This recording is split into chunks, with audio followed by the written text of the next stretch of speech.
Thank you, Jim. And as you can see, the Sepang circuit at Kuala Lumpur is in prime condition. Now, people here who should know a lot better are writing McLaren off in Malaysia, but don't you believe it.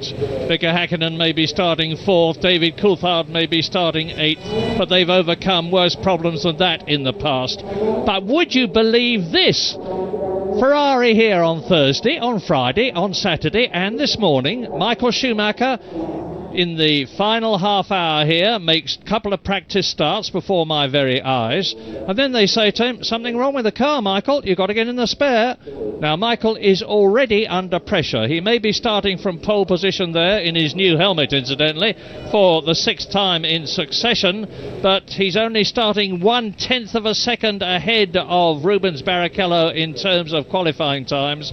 Rubens is really getting the feel of things at Ferrari after his first season, and now Michael is having to settle down in the spare car, which had been set up for Rubens Barrichello. They've been making adjustments to the nose right up to the last second.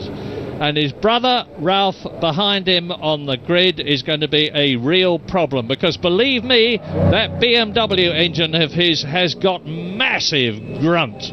They can't keep up with it on the straights.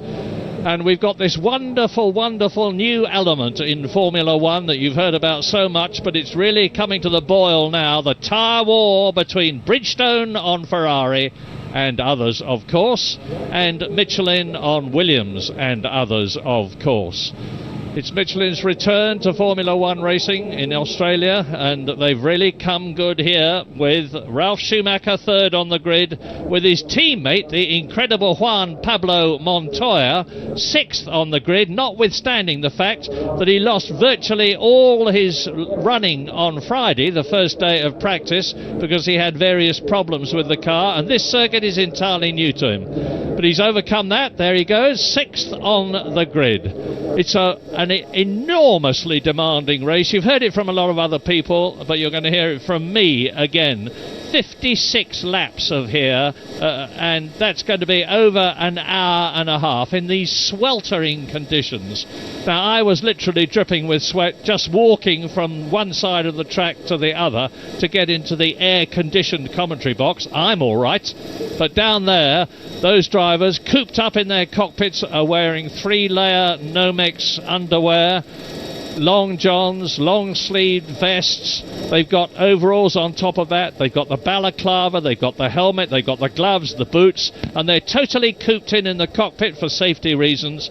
It's going to be about 50 degrees in the cockpit and massively difficult. Thought I'd walked into the wrong commentary box, Mary. You were talking about underwear as I came through the door. I was on the wrong show there for a moment.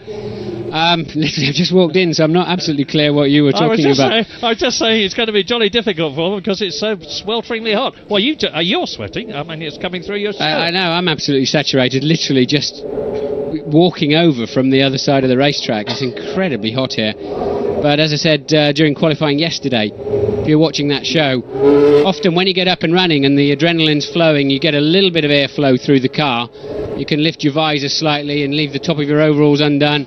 There's all sorts of devices in the car, some teams using dry ice, others, as was explained earlier, using balaclavas and anything they can to make the driver feel more comfortable. But it's a psychological thing as much as anything. Once you're underway, it's okay. When you're stopping and starting during qualifying and free practice, the heat just wells up and you just have to get out of the car sometimes. You can't cope with it, but I don't think they'll have a problem in the race. They're all pretty fit. Well, two teams that may not be too unhappy about the heat here are BAR and Williams, both of whom were in Kyalami in South Africa, specifically testing under the very hot conditions applied in Australia here and are going to apply in Brazil. They got all sorts of special ducts in the car to protect the delicate electronics which can cause the engine and other things to shut down. But away we go on the formation lap, which enables you to see what this Sepang circuit is like. 3.4 miles altogether. The very slow turn 1, the right-hander coming up to the even slower turn 2. Then they start to accelerate right-handedly, building up to a speed of about 170, 180 miles an hour for turn 4, the very tight right-hander which they take in third gear and which they are approaching now, they being Michael Schumacher in the spare Ferrari, followed by Rubens Barrichello, followed by Ralf Schumacher, followed by Mika Häkkinen, the top of McLaren, and they were not all that good in the warm-up. The warm-up was largely irrelevant, actually, because it was wet and drying out, but for what it's worth, Rubens Barrichello was quickest.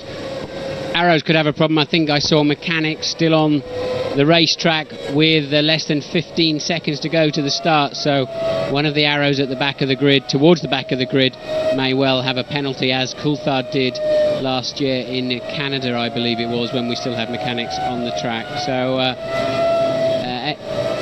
Enrique Benaldi starting 22nd in the Arrows, having qualified 18th, pushed down to 22nd because of a technical infringement with the aerodynamics. Strangely, looking out of the window, I think I saw a Jordan trailing behind the pack, Murray. I don't know whether we'll pick that up on our TV feed, but I think there's a Jordan in trouble coasting round at the back of the field at the moment. Not Trulli, because I've just looked down, there is it's Frentzen. That is Frentzen. It's not Trulli because he's 5th, and the Jordan team have kindly put a marker on Trulli's car because he and Frentzen are so difficult to tell apart on the track. And Frentzen was due to be starting from 9th on the grid behind David Coulthard.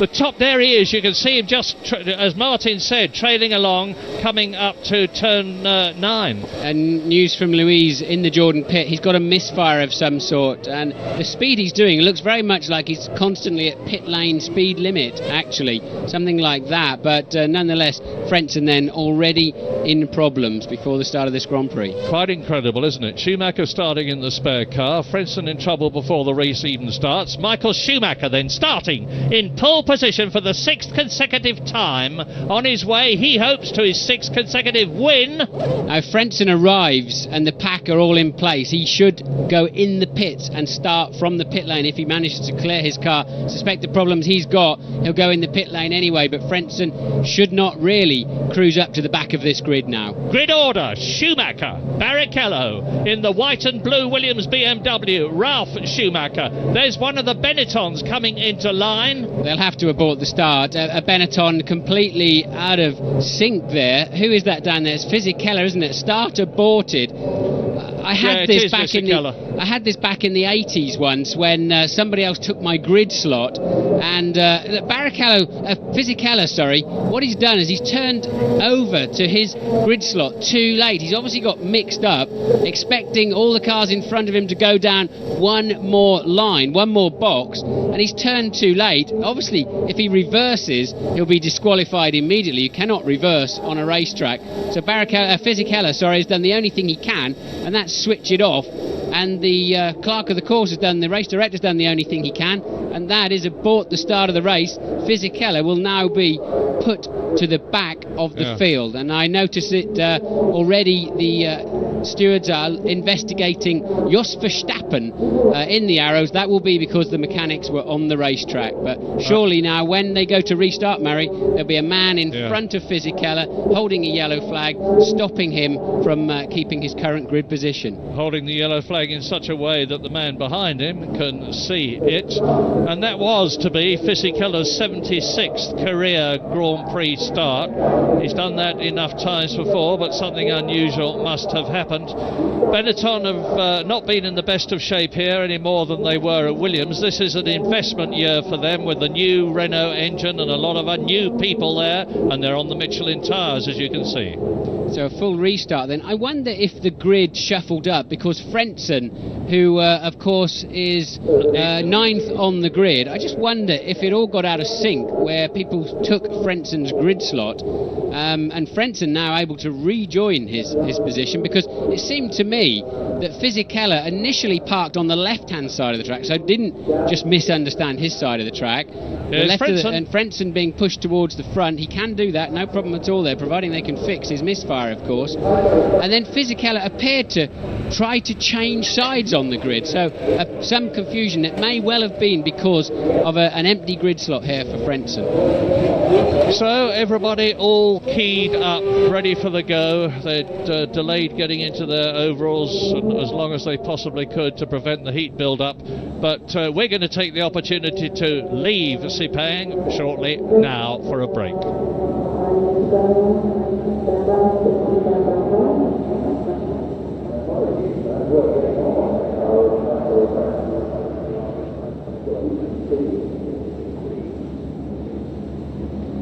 Martin, I don't know if you've been in this position. I remember seeing you get into difficulties in Austria once, but I mean, unsettling for the driver. He's made a mistake, hasn't he? Well, it would appear so. Yeah, we're getting information down that he just simply made a mistake, forgot which side of the grid he is on, which is, I've never seen that before in 18 years of hanging around a Grand Prix circuit. That is the ultimate embarrassment. I can't imagine you can do anything worse than that. It's like sort of walking around with your zip undone all day. That's right up there with that. So I just don't know how Fisichella managed to do that. Well, Juan Pablo Montoya from Colombia, well, you just saw him in the cockpit of the Williams there, and you now join an embarrassed Giancarlo Fisichella. He's got enough pressure on him this Grand Prix season, because as I was saying, there's so many new things about the car. Jenson Button, who is his teammate, has signed for Benetton, or has been loaned to Benetton by Williams for a couple of years, so it really doesn't matter to him nearly as much as it does to Fisichella, who's really got to make an impression this year, either to move to another team or to improve himself some other way. Jarno Trulli in the other Jordan, the one that didn't cause any problems on the formation lap, he's starting 5th on the grid. Gives me an opportunity to very quickly talk about the pecking order here. Michael Schumacher did the sterling job in qualifying that you would expect him to do. Rubens Barrichello is getting closer to Michael Schumacher, that's Jenson Button, getting closer to Michael Schumacher and being in a position to put pressure on him. Ralf Schumacher did an absolutely superlative job. He was as surprised as the team and everybody else to be 3rd on the grid. Mika Hakkinen there just pulled problems out of the bag at the very last moment to take the 4th place, with his teammate David Coulthard down in a lowly 8th position.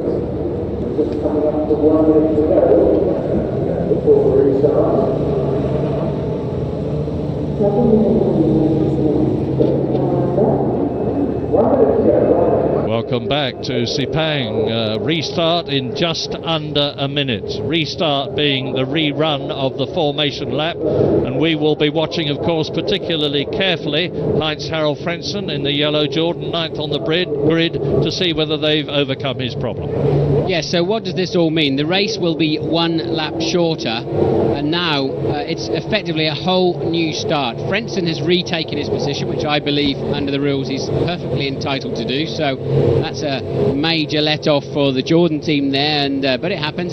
Sometimes it falls your way, sometimes it doesn't. I believe they will stop Fisichella from moving away from the grid and put him at the back. He caused the aborted start by apparently just mistaking which side of the grid he should be parked on, which is the ultimate embarrassment. If he's not, I mean, he just will be so red inside that car. So, and there's the man with the yellow flag in front of Fisichella. Yeah. So that's his punishment. Everybody else has now got to, and there's a car stalled on the line. And who is that? It looks like Montoya. Marquez in the... I think it's Montoya. Oh, you're right, it is Montoya. He certainly didn't need that or want that. Now he's going to have the same problem. You are allowed now to close up through the ranks, provided you can do it without being conveniencing anybody. Dry ice is what you're seeing bouncing, that's coming out of the radiators. All the teams have shoved dry ice in to try to keep the cars cool. 2 starts do not help them at all, and you get this kind of problem creeping in. The clutches get hot, the engines get massively hot. There's a heat soak as they sit on the grid waiting for that restart, and as they brake for the first corner, all of the dry ice shoots out of the radiator side ducting. Track temperature, according to our information, down quite a lot now to 35 degrees from 43 degrees. I find that hard to believe in the short time that we've had, but that's the official information as the 2 Ferraris stretch out ahead. I'm surprised at that. I would expect Michael Schumacher, in order to minimise his time on the lead as Montoya's car is seemingly wheeled away, to lead the parade round slowly. Schumacher, that is. Yes, so Montoya then clearly not just a stalling of the engine, there's some other problem with the looks of it. It's surprising they can't get that to go on the line, and they've got to clear it through a gap where all of the mechanics and support crew are still dragging their generators and spare tyres, etc, etc, and they can now recover that over the white line into the pit lane and try to start him from there. That's off he goes to get to the spare. I don't believe Juan Pablo Montoya rushing down the pit lane. I don't believe he can use the spare car now, Murray. I'm not absolutely sure about that. I'd be very surprised if he's now allowed to jump in the spare car. Well, they seem to think so. We'll soon know, because we'll be watching him as you will. So, what a race of dramas already. Michael Schumacher comes out in the spare car at the last moment. Heinz-Harald Frentzen tours round on the first formation lap. Then Giancarlo Fisichella pulls up in the wrong position on the grid, as a result of which the start is aborted. Then Juan Pablo Montoya can't get the Williams, or his people can't get the Williams started. Now, fingers crossed for a clean start this time, not for 56 laps as originally scheduled, but for 55 laps of this 3.4 mile Sepang circuit. Yes, we still think that because the race has effectively started, this counts as a lap of the race they've just done. Maybe they're hoping to get him in the car. If there's another aborted start, then they're still in the motor race. That is the only reason I can think they're putting him in. 3, 4 lights, 5 lights. And it's going, Malaysia. Beautiful start by Michael Schumacher. Rubens Barrichello not so good. Coming up fast is Ralf Schumacher. Behind him is Jarno Trulli cutting through on the inside. Barrichello blocks him off, and Barrichello and up into second place, but now spinning it goes Ralf Schumacher. Is anybody going to hit him? Ralf Schumacher made a terrific start, but he's lost it. Spins the car round again, and coming up behind him, one of the Jaguars. All his terrific work at the start has been completely nullified, and up into third position in the Jordan comes Jarno Trulli, followed by Coulthard. That was Coulthard. He had an amazing first corner. 8th position. Yeah, Coulthard managed to sneak past Hakkinen in that first corner while he was watching Ralf spinning out of contention. And who have we got here? That's Raikkonen, it looked like to me. I think that was Raikkonen. It was definitely the Sauber, and it was definitely Raikkonen. Yep. So, well, Michael Schumacher leads. And 2 Ferraris up front in Malaysia.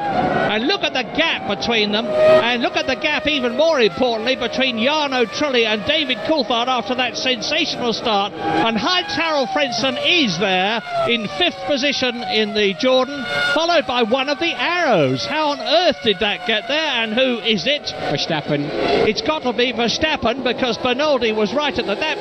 Verstappen must have done an absolutely sensational start, because he's up into 6th position and he started in 18th place. Let me do a quick 1 to 10, Murray, because the changes are amazing in these first couple of laps of the Grand Prix. One aborted and now just coming over the line to complete their first flying lap. It's Michael Schumacher from Rubens Barrichello by 1.3 seconds. Jarno Trulli, David Coulthard in 4th, Frentzen in the second Jordan 5th, Jos Verstappen, Jacques Villeneuve 7th, Mika Hakkinen down to 8th, so the two McLarens have swapped places effectively. Panis 9th and Heidfeld 10th. It's on your screen now, the second half of that of the motor race.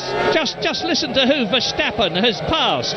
He's got past Jenson Button, Fisichella, Bertie, Raikkonen, Alesi, Irvine, Heidfeld, Panis and Frentzen. No, not Frentzen. He's got ahead of all of those, and he's now running, as you've just heard from Martin, in 6th position. There is the Arrows. Now, what this says to me, Martin, is that looks like Villeneuve, I think. Panis or Villeneuve. What this says to me about Jos Verstappen, he's on a very light fuel load and doing a 2-stop strategy. It's early days to tell yet, but that could be one of the reasons why he's been able to sprint up from 18th, and it's Olivier Panis, despairingly out of the race. You can see from his body language that he's pretty fed up about something. There is the answer. Well, what an amazing start to this Grand Prix. Drama all the way. But Barrichello is just falling back a little bit at the front. Now, he was managing to peg Schumacher pretty much through that first lap, but all of a sudden Michael just getting on with it. And Panis then, remember, disqualified from a strong position in the Melbourne Grand Prix, and here he is already out of the second Grand Prix of the season. So over the line goes Michael Schumacher, 2 laps completed. Behind him Rubens Barrichello, 1.5 seconds, and Ralf Schumacher is starting to storm up through the field. He is currently at the end of the previous lap in 20th position. Barrichello closing a bit on Michael Schumacher as they go through the bends there, with Jarno Trulli already on lap 3, 5 seconds behind Michael Schumacher. David Coulthard is less than a second behind Jarno Trulli. So it's Ferrari. They're in the grid order that they started, and Louise Goodman has got news. Unbelievable drama at the start of this race, Murray, and just to let you know, there may be a bit more to come. I'm standing out at the back of the garages. It's starting to rain. Well, oh, look at that! Michael Schumacher off, and is he out of the race? He's kept an absolute roar from the crowd. Barrichello goes into the lead. He's off. Amazing. Both the Ferraris off, and Jarno Trulli leads the Malaysian Grand Prix as it starts to the rain. What amazing! And I haven't seen Coulthard behind him. So did all 3 of them go off? So yes. Wet? You think wet? Well, it must be raining. Louise just pointed out. Now Coulthard is there. I'd missed him. And both Ferraris caught out on what must be a slightly damp corner. One of them third. It must be surely Michael Schumacher who regained the circuit first. We'll know in a moment. We're on lap 3 out of 55 in this incredible race already. As coming towards us from Italy in the Jordan Honda, the Honda engine now leading a Grand Prix for the first time since they've come back into Formula One. And look at the rain pouring down. And when it rains in Malaysia, believe me, it comes down not by the bucketful, but by the ocean full. They're having to slow right off. And here's a replay of Schumacher in the lead and Barrichello behind him. I believe they went off probably initially on some oil from Panis's blown up BAR Honda. One Ferrari following the other through the gravel traps. That's caused a few heart attacks back in Maranello, but they both just got away with it, and now it's raining hard. They'll have to come in for wets at the end of this lap, I believe. And you will have seen from that shot that it wasn't Schumacher that regained the track first, it was Barrichello up into 3rd position with Heinz-Harald Frentzen, and in they come for rain tyres. James Allen. Well, there's some cars coming in, Murray. That was the Ferrari team. James. Blinder here. Benetton have played an absolute blinder. They saw the problem. It's absolutely bucketing it down here. Fisichella got service first. Button got service second. Also one of the Minardis, but astonishingly, nobody else came in. Safety cars out. I'm not surprised, because look at this. The conditions are impossible. 2 Jaguars line astern in the pits then. So the Jaguars in together. The Ferraris went around one more time. That's not got a lot of groove in that wet they're thinking of putting on there. And you're watching Fisichella, who's out now on wet tyres, but those that carried on past the pits will lose out quite heavily here. Depends just when this safety car picks up the pack. That's picked up Button, hasn't it? It's a Button behind it. Now we're going to wait for the safety car to come round to try to tell you logically and clearly about what is happening here. But you've heard the word monsoon, and that's Nick Heidfeld sitting in the Sauber, the man who had such a superb race in Australia, finishing in 4th position. Look at his rear wheel spinning. He's beached the car. The ride height of these Formula One cars, the distance between the ground and the bottom of the car is minimal, and he's beached it somewhere, and James Allen has got more news for us. Well, the $10 million question now, of course, for these teams is who do they bring in first? Who do they serve first? Particularly McLaren. We've got 2 equal drivers. Who's going to get the tyres first? Is it going to be Hakkinen or Coulthard? From the body language of Ron Dennis, it's going to be Hakkinen, would you believe? James Trulli is off. Jarno Trulli has gone off the track. You've just seen him. He was the man who was leading the race when the rain started coming down. Well, this has surprised everybody. I did a scan, and they're not able to get round on their slicks. They're obviously aquaplaning off the road. I think Fisichella's the one who's going to gain most out of this. I believe he's ahead of the safety car and will come back round behind the pack. Cars off everywhere. Bernardi's gone off. I did a scan, Murray, of all of the major teams, and they all thought either no rain or a tiny bit of rain this afternoon, and that's why everybody has been so surprised. No sign. We got one Ferrari in the pit then, and Michael Schumacher is having to wait to see having to wait to see Barrichello serviced first. Michael Schumacher is parked up line astern behind the Ferrari of Barrichello. And there is Montoya well and truly off the track in the Williams. You've seen Rubens Barrichello in the Ferrari there with Michael Schumacher, both of them together. Now they're fitting the Bridgestone monsoon tyres, I should think. Coulthard left the pit first. James, what can you tell us? Absolutely right. This looks just played perfectly into the hands of McLaren. It's a gift from heaven, and I maligned the McLaren team, and particularly Ron Dennis. He was very clever. He brought Coulthard in. Straight away he was out, and then Häkkinen was coming straight in afterwards. Neither car lost any time in that, and they are in an incredibly strong position. Ferrari on the back foot. What on earth's going on down at Ferrari, James? They still haven't got any tyres on Barrichello's car. This looks like we had back in Nürburgring a year or so back, where they just do not appear to have any tyres ready. Well, look at this. This is a powerboat race. It's not a Formula One car race. As out of the pits after 1 minute and 12 seconds goes Rubens Barrichello. A big pile of gravel, Murray, where Barrichello was parked, so they were cleaning out the side pods, and I assume they're going to have to do the same to Michael Schumacher. The only saving grace here for Ferrari is that under the safety car conditions, they will catch the back of the pack up without too much difficulty. One of my cliches is anything can happen in Formula One, and it usually does, but I wouldn't have expected this. The track's dry, look, Murray. The track is bone dry down there at turn 1 and 2. It's only at the other end of the circuit have we got any rain. Well, now, let me give you from our telemetry here what seems to be the race order at the moment. I say seems to be because all is confusion with so much happening, but we're on lap 5 out of the race distance, which is about 1/11th distance, with David Coulthard 9 seconds ahead of Heinz-Harald Frentzen, or he was, because don't forget they're tight up now, and Rubens Barrichello was in 3rd position ahead of Michael Schumacher and Jos Verstappen. But we need time to settle down and let things clarify, because there is the race leader,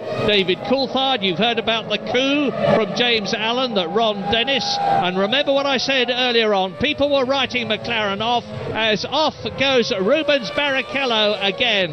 What a very unhappy race this is already turning out for Ferrari. James Allen. Hugely red faces down at Ferrari, as you would expect, Murray. They simply didn't have the tyres ready, as Martin pointed out. They'd had a lot of drama in the build-up to this race, with Schumacher at the very last minute having to switch from the race car to the spare car, I believe because of a hydraulic problem. There was a lot of edginess, and they just didn't get it right. McLaren were absolutely like clockwork, but you want the real irony, guys. It's stopping raining now.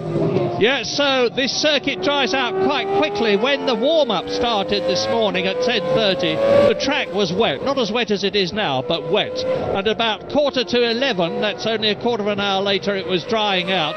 And at about 10 to 11, it was completely dry. Replay. Right, we've got a replay of the second start then. And if you go down in the first corner, you'll see that Ralf Schumacher comes round the outside, the white car around the outside of the second Ferrari. And I believe Barrichello nerfs Ralf Schumacher out of the way into an inevitable spin. Watch Coulthard sneaking up the inside there to take that 4th place now, and that was all of the drama on the first lap. And another action now, another view of that as they get away. And watch Frentzen too. Yeah, Frentzen had a great start. Rubens again an ordinary start, and it's Michael launching off. Look, Ralph then appearing to have the line into the corner. Rubens keeping going and just nerfed him into a bit of a pendulum spin there. Not a lot Ralph could do about that. He clearly didn't understand, and I think Eddie Irvine got caught up in that somewhere as well with a spin at the back. Yes, there's Irvine with a spin at the back of the field, but according to the computer at the moment, not what you're seeing on your screen, I think those cars immediately behind the safety car are now a lap down.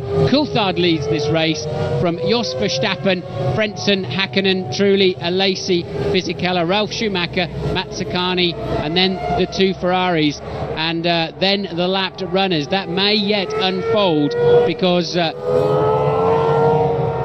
now the safety car will let the lapped runners pass to come round to the tail of the field and pick up the race leader, which according to the computer is David Coulthard. Yeah, and of course they will all have closed up. So who is in second position? Who is in second position? Jos Verstappen is in second position, and he started 18th. Yes, there's 15 runners left in that, and if this race restarts under wet conditions, watch out for Verstappen. I think Coulthard will have his hands full. Jos was very, very fast in the rain this morning, and always is fast. There are 15 runners left in this race, and the top 15 on the computer at the moment, and this is, I assume, now sorted out after the chaos and carnage out on the track and in the pit lane. We saw 2 Ferraris parked up for 3/4 of a minute, probably even a minute before Michael Schumacher got out. It is David Coulthard from Frentzen, Verstappen, Hakkinen, Trulli, Alesi, Fisichella in 7th, Ralf Schumacher is 8th, Mazzacani in the Prost is 9th, Rubens Barrichello 10th, Michael Schumacher 11th, and then Jenson Button 12th, Bertie in the Jaguar 13th, Tasso Marquez in the European Minardi, and Alonso in the second Minardi 14th and 15th. Everybody else out of the race. So and as you can see, the first 4 very close to each other, and the others should close up. We're going to see a very strange and special Formula 1 race now, with Frentzen behind Coulthard, Verstappen he's according to this in 3rd position at the present moment, followed by Mika Hakkinen, and it's going to be real cut and thrust stuff. Well, 3 cars then. This is a replay you're seeing here. 3 cars went off on that lap when it started to rain, all on the same corner. Louise Goodman. Hello, Murray. I'm sitting with Eddie Irvine, who's had a rather troublesome race already with just a few laps going. Eddie, tell me what happened. You were spinning all over the place in that one. One of the hours hit me up the rear at the first corner, spun me, and then I got going again, and it was me and Ralph battling, and big shower came just as we came to one of the corners, and like 3 of us went off in a row. One of them came in for the pit stop, but there was a problem with the car was overheating or something, and obviously the tyre situation, there's lots of problems. It's going to take us a few days to figure out, piece it all together, what actually happened. What were the conditions like out there when the rain came down? Well, I was lucky. I just came around sort of just before the last corner. I came down, and that's where it was really pouring, and obviously I was coming to the pits, so that point was very, very bad, but I think it's okay now. Thanks, Eddie. A spectator from now on. Back to you, Murray. Here's something I can't explain, Murray, is Frentzen is now up in 2nd place, Verstappen down to 3rd, and that is Trulli going off. He's currently shown as 5th. He obviously escaped out of that gravel trap at some point. Again, it doesn't say replay, but I believe this is and Coulthard off in the background as well. It's Frentzen. This is this problem. It's Trulli. It is Trulli, but that's a replay. Yeah. Coulthard went off in the background, recovered, and came in the pits first. So they were running 1st and 2nd into the last corner of that lap where it started to rain. It was a replay, and they both went off in the last corner. Coulthard making it back onto the track first. No news about when the safety car is coming in at the moment. I'm surprised at the big gap between Mika Hakkinen and Jarno Trulli on the track at the present moment. You can see David Coulthard tucked up behind the safety car, and the yellow Jordan to the right is Frentzen, and Frentzen is a changed man this season. He was pretty downcast with Jordan last year because of all the unreliability problems that he had with the car, because he failed to finish 11 times out of the 17 races last year. But he says this is the best Jordan he has ever driven, partly due, of course, to the fact that it's now got this Works Honda engine in it, and it's got colossal grunt. But to the right is Coulthard, in the middle is Frentzen, in the orange car, the orange arrows, is Jos Verstappen. Then there's a gap to Mika Hakkinen, so both the McLarens, which started 4th and 8th, are now in the top 4, with Jarno Trulli in the second Jordan. So both the Jordans are in the top 5, with Jean Alesi making up the top 6, believe it or not, in the Prost. James Allen. Yeah, Martin, the thing to watch for at the restart is Rubens Barrichello allowing Michael to go past him. I've got a feeling that Michael is on a 2-stop strategy here, and that Rubens was on a 1, a bit like the McLarens. Now, that's something to watch out for. The other thing, of course, is as it has now stopped raining, we're going to run around for a little while here. They were going to be coming in the mid-20s, the 2 stoppers. You could push that back to perhaps the late 20s, but certainly this looks as though it might play into the hands of people on 2 stops. If it doesn't rain again, they're all going to be coming in around about that time, because these wet tyres aren't going to like a drying circuit. And therefore the pendulum, which has swung right towards McLaren at the moment, could well swing away again as well. So don't go away, folks, because this is going to be a classic race. James, did you get any idea of who put inters on and who put wets on? Because if you're in the pit lane, It would be very easy to think you needed full wets. Yeah, everybody had inters ready initially because the rain was falling down. It looked like it wasn't going to be a monsoon, and then the monsoon came. My hunch is that's what happened with Ferrari. That's why they were so slow with Barrichello. They initially wanted to put inters on, then they changed their mind for wets, couldn't find them. McLaren certainly put full wets on. It was so heavy, the rain at the time, Martin, you couldn't really have gone any other way. Yes, because we've already seen Barrichello fly off the road, rejoining after his pit stop. So Barrichello then possibly still on intermediate tyres. Yeah, let's explain what inters are.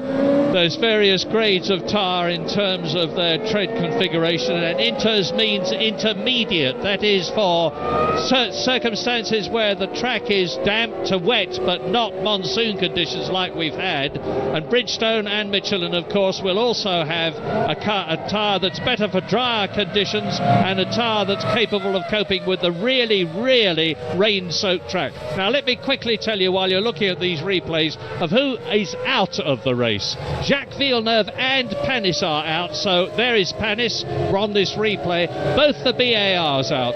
Nick Heidfeld is out in the Sauber, as is his teammate Kimi Raikkonen, with flames coming from the back of the BAR. So a terrible race already for BAR and for Sauber. Bernoldi is out in the Arrows. Montoya is out in the Williams. Not a very good Grand Prix start for him this season. Eddie Irvine, you've heard from, is out in the Jaguar. And on lap 8 with the safety car, no news yet about when it's coming in. Yeah, I don't understand why the safety car's still out there, unless they're still clearing away the various cars that were beached in the gravel traps. We haven't seen any signs of that on our TV picture, but no safety cars coming in at the end of this lap. Martin, just look at Jos Verstappen. You can sort of almost feel the car pulsating with his eagerness to get to grips with the two in front of him. He hasn't had an opportunity like this since his first season in Grand Prix racing as the reserve driver for Benetton, and he subsequently took over the drive and got 2 third places.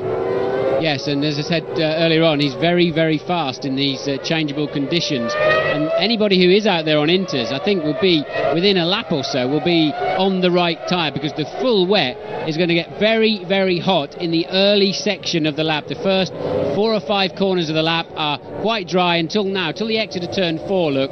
And then the wet will come into its own for a while. But I think right now, if I was just taking to the track for a test right now, I think I'd be on the intermediates. Well, I said that I was surprised at the gap between Jarno Trulli in 5th place and Häkkinen in 4th position on the track. That's disappeared now. Look at it. So, Coulthard, the safety car is coming in at the end of this lap. Remember that they're not allowed to pass until they get the green light and cross the line.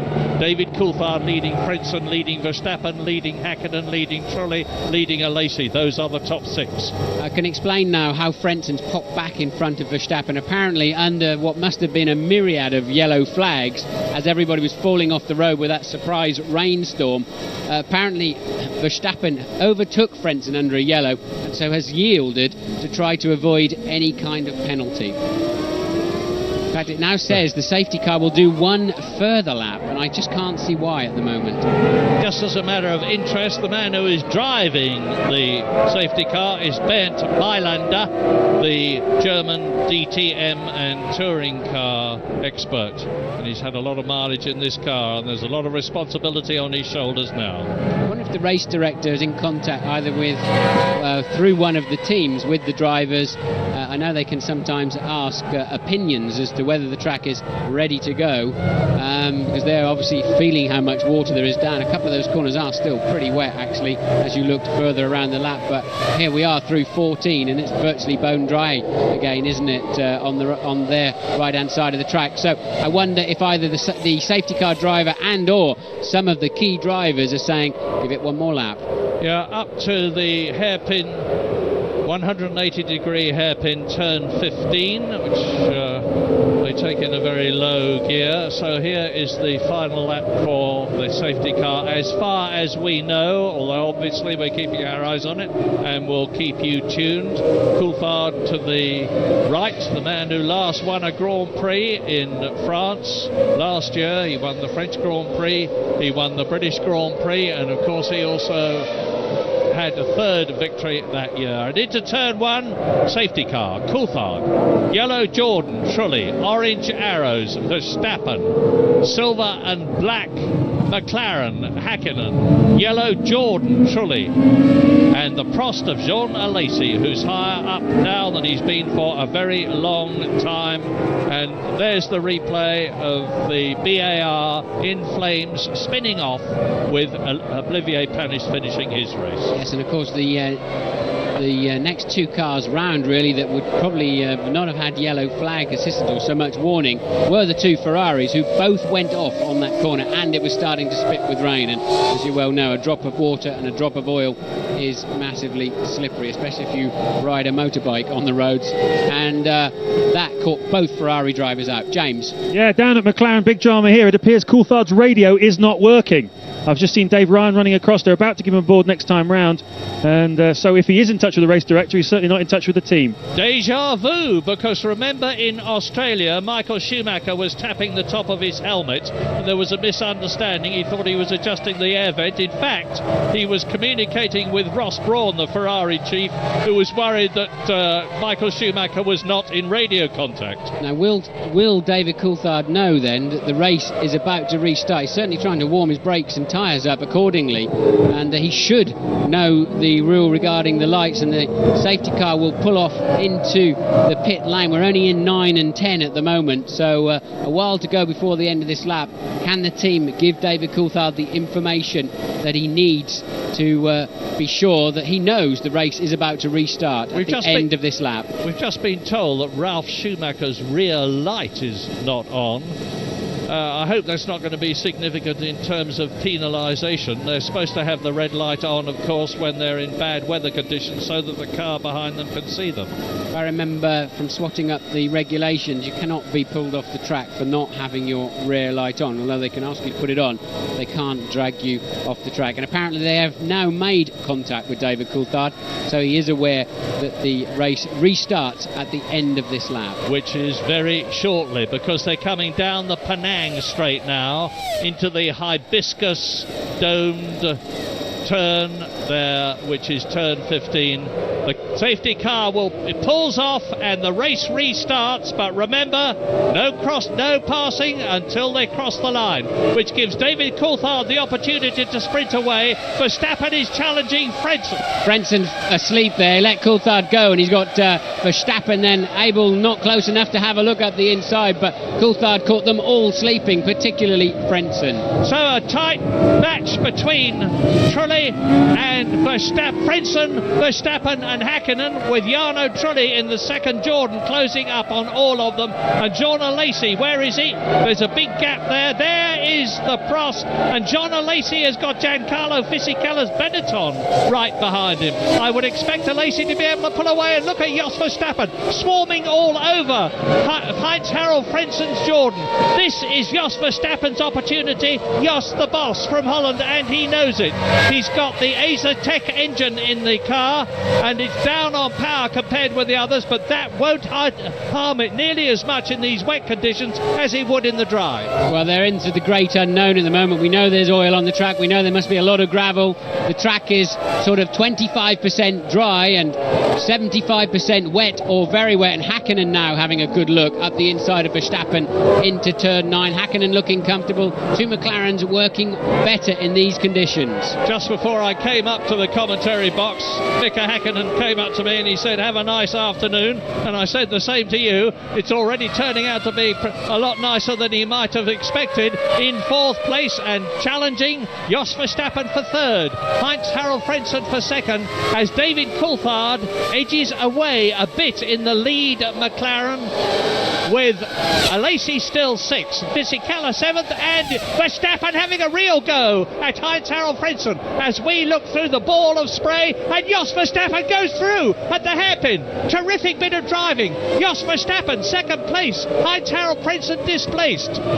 Well, Verstappen overtook Coulthard in the rain in the warm-up there, so if he can now close that gap to Coulthard, Verstappen may well be able to lead this motor race. So 2.8 seconds down then, Verstappen over the leader, Coulthard, and at the back, towards the back of the field, 8th and 9th now are the two Ferraris, just making their way past. They have passed the two Benettons, so they're on their way through the field. Terrific performance, not only by Verstappen but by the whole Arrows team. It's a new car after last year. Mike Coughlin, the designer of Tom Walkinshaw's team, has done a superb job with his people.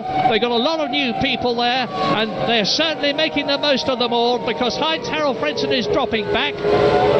Mika Häkkinen doesn't seem to be able to do anything about them at the present moment, and Ralf Schumacher is up into 5th position in the Williams, and we believe that the Michelin wet tyre is particularly good, and the gap between Ralf Schumacher, who is 5th, and Häkkinen, who is 4th, is a mere 2.4 seconds and getting smaller. Look, there's the proof.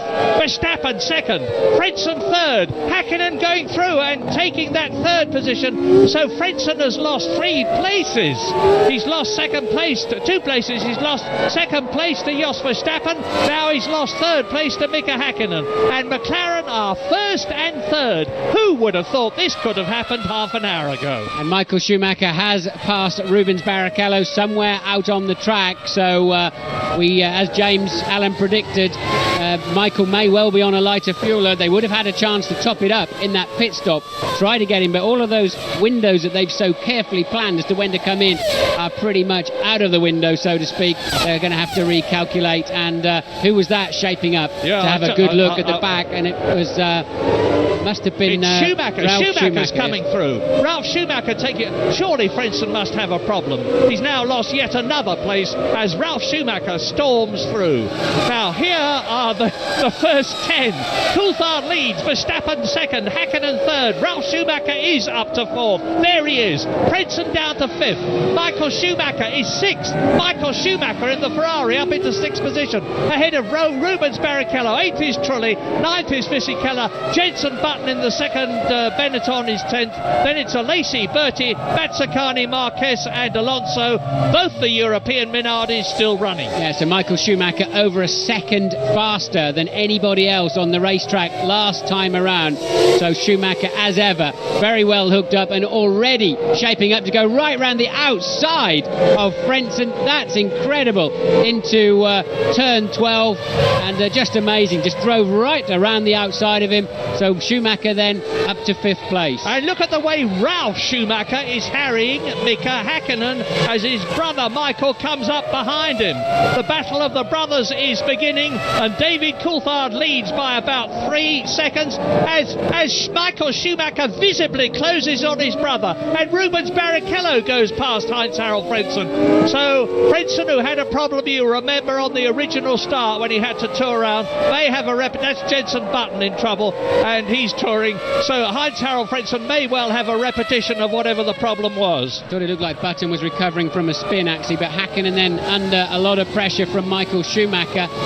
We don't know the fuel loads at the moment. They may have changed. Everybody would have topped up with fuel without doubt while they were putting the wets on, so they should be able to go at least 35 to 40 laps well into that sort of zone. And Häkkinen having to defend his line, but it's no good. Schumacher's gone right around the outside for the 2nd time in 2 laps of another car. Michael running a little bit wide there, but no problem for him, and Schumacher on the rampage. And there are people who say that Michael Schumacher is not a superstar. You are seeing the evidence before your very eyes as he drives round the outside of double world champion Mika Häkkinen, 3 times world champion Michael Schumacher. So it's Coulthard leading, and Verstappen is still in 2nd place. I wonder if Michael Schumacher's on those intermediate tyres, because he's now some 3 seconds faster than most of the other runners, and 2 seconds faster than absolutely everybody. Coulthard up front on lap 14 at the moment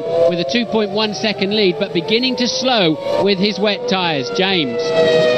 I've worked out, Martin, and I've done a bit of a better job than I did in the last race, that they've saved 6 laps worth of fuel, so that will put the 1-stoppers coming in the early lap 40 region, and the 2-stoppers, who I believe Michael Schumacher is one of them. I believe Coulthard's on a 1-stopper.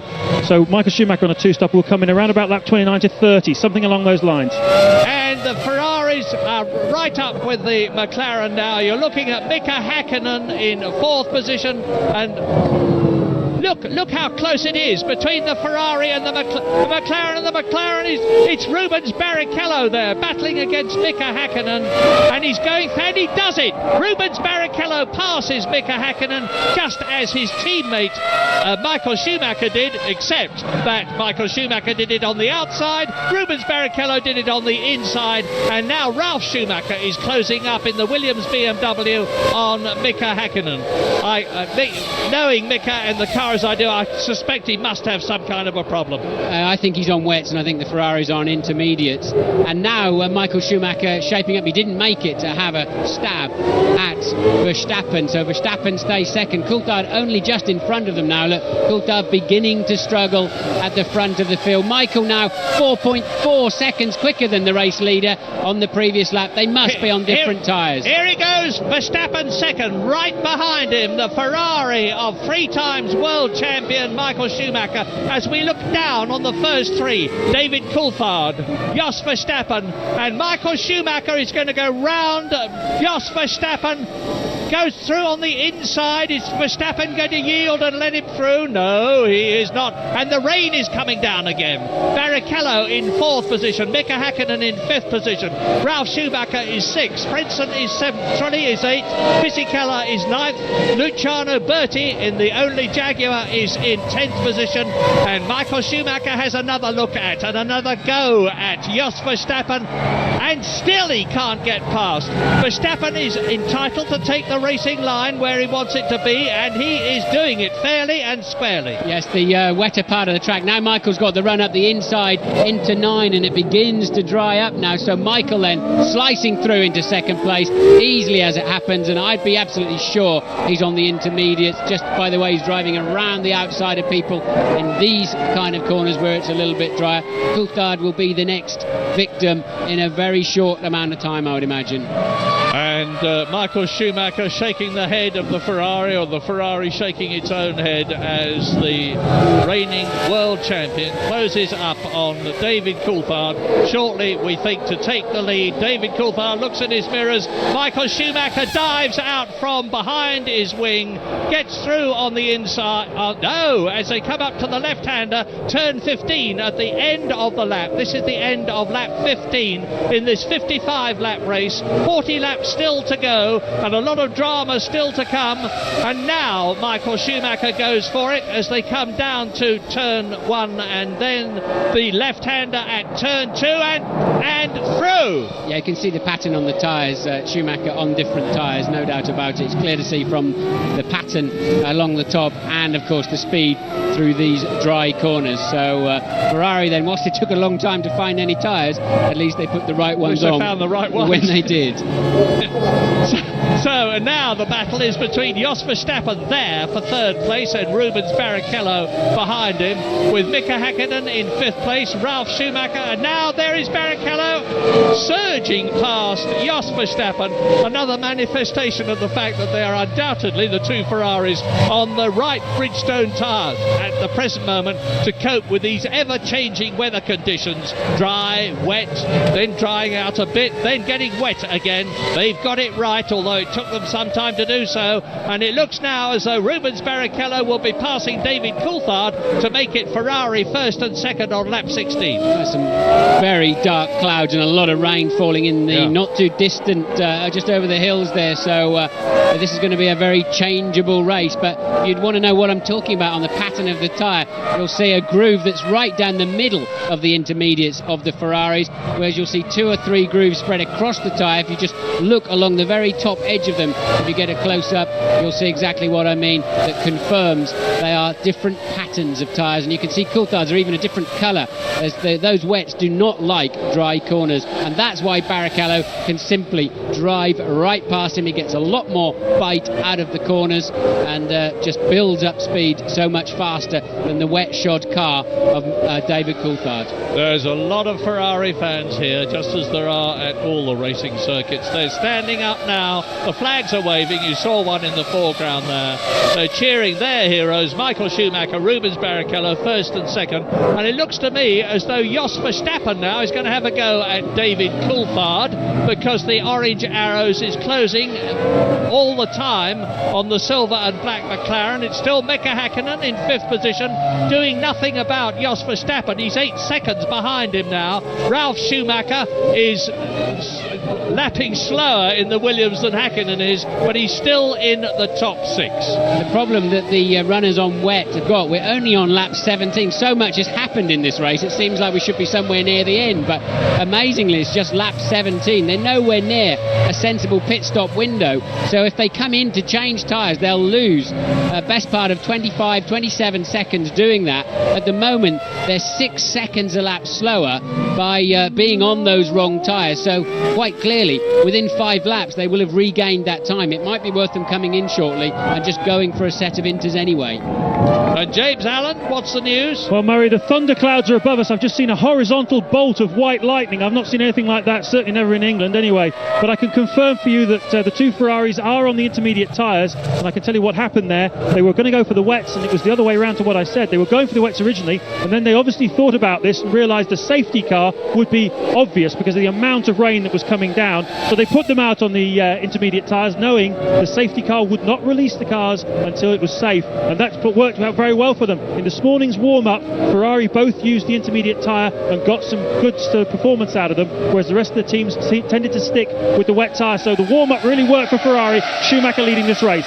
There'll be a lot of scepticism as to whether the pace car staying out so long was anything to do with Michael on the radio screaming, it's too wet at the moment. But I mean, I'm not saying that's the case at all, but I know those sort of rumours are going to be flying around at the end of this race.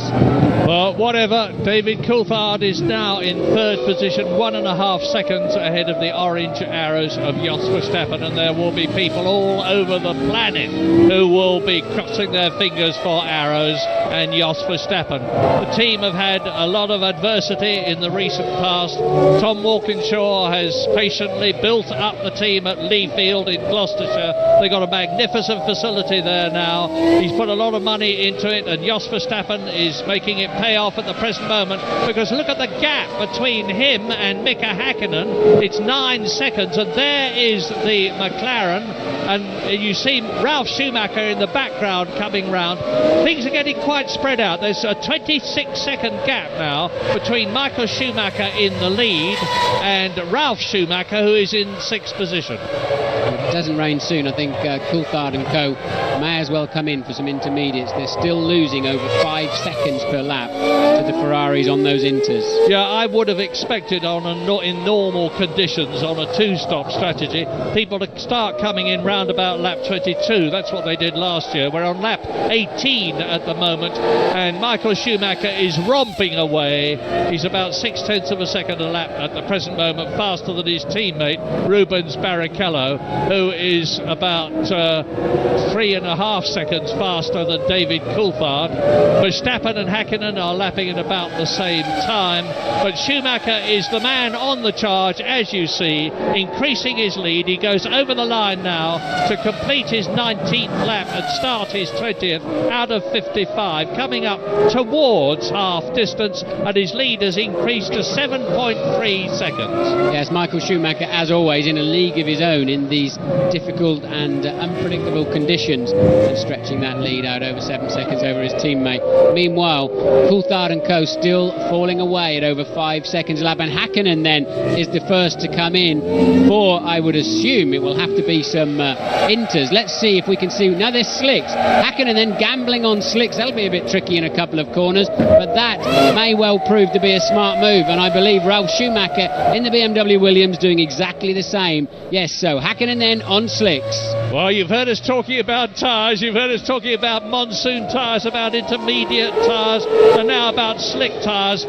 Slick tyres actually have 3 grooves in them now. They used to be all rubber, because the more rubber you can put on the ground, the better. And in order to slow the cars down a bit, they introduced grooves. 4 grooves. 4 grooves now. They were 3 grooves, and there's 4 of them now, and that just means there's less rubber on the ground. So it's going to make things tricky in these damp conditions, but if it continues to dry out Of course, it's going to be an enormous benefit for the people who are on them. Very soon, as the Ferrari mechanics come out, we can expect to see Michael Schumacher on his 19th lap, leading by over 7 seconds, come in, and then Rubens Barrichello. Yeah, surely they'll bring Coulthard in on this lap. He's going to lose way too much time when those slicks get up to temperature on the other runners. So Coulthard surely will pit at the end of the lap too. And well, they're intermediates they've put on the Minardi, so they're not going to gamble on slicks. And Coulthard then coming down the final straight into turn 15. Will he take to the pit lane, or will he go for one more lap? And he's going for another lap. Yeah, he's going on. He's going on, running very wide. That was Fernando Alonso, incidentally, in the Minardi, running 15th at the present moment. Last, but there's 7 people out of this race: Villeneuve, Heidfeld, Bernoldi, Montoya, Eddie Irvine, Olivier Panis, Kimi Raikkonen.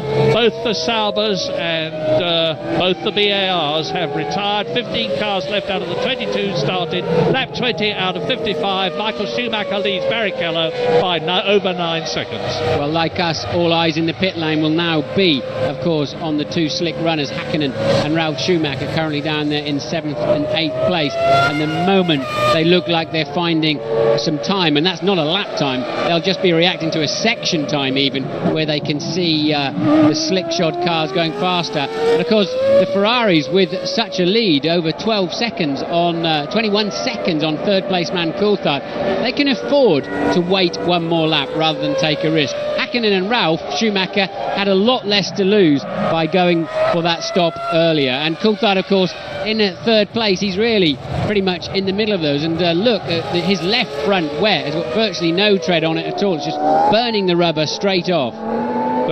The fastest lap we've had so far was Michael Schumacher, 1:41.8, and that was on lap 2 when things were much better than they are now, of course. He's currently lapping about 1:49, which is 2 seconds faster than Rubens Barrichello. As you look at Jos Verstappen in 4th position behind Coulthard, Barrichello and race leader Michael Schumacher that you're looking at. Well, here's the answer then. Look, Häkkinen, albeit in that first drier section, has just done the fastest T1 of the whole race so far, of section 1. So Häkkinen already found grip in those first 4 corners, but as we know, it's the next section, 7 through 9, that is more wet, and I'll keep a close eye on that. And still, he's not too bad. So the slicks are not quite ready in the middle of the track yet, but anytime soon. So Michael Schumacher 1:49.8, and he can afford to stay out. He's got, compared with Häkkinen, he's over a minute ahead of him. He's 10 seconds ahead of Barrichello. He's 25 seconds and more ahead of David Coulthard.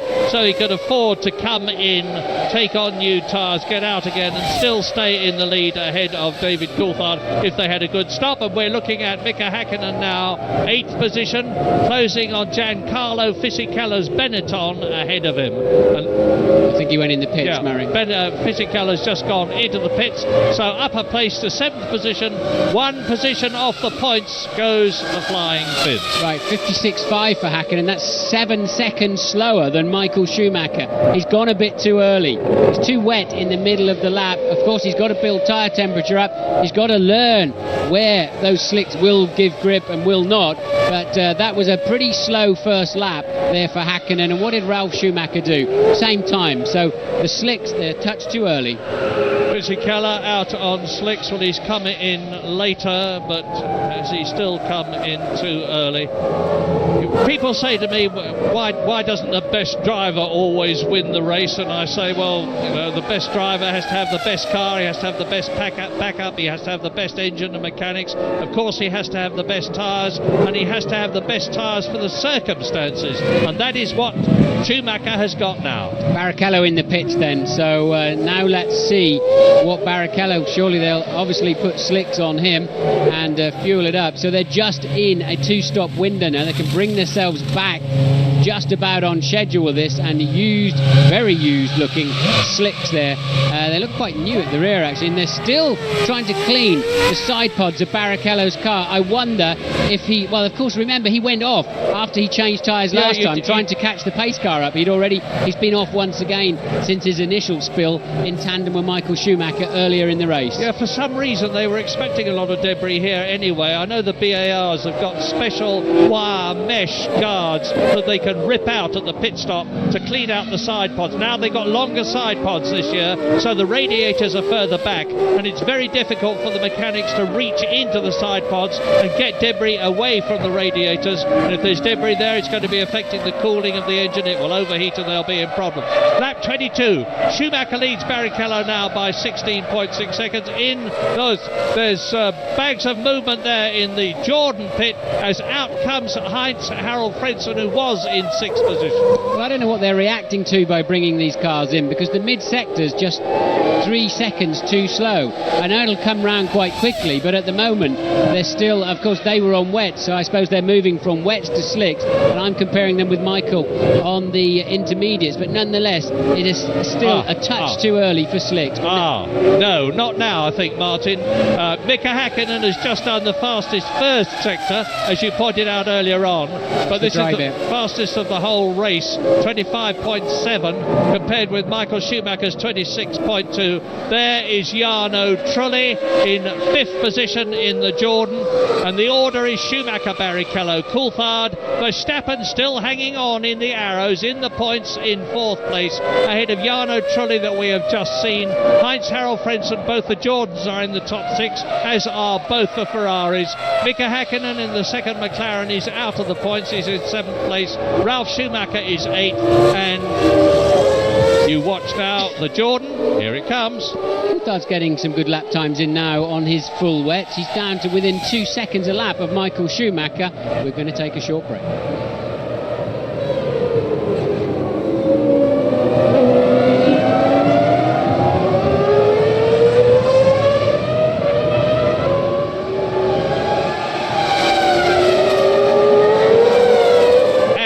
Is Jos Verstappen exiting the pit lane, or getting ready to exit the pit lane as he accelerates away from the pits.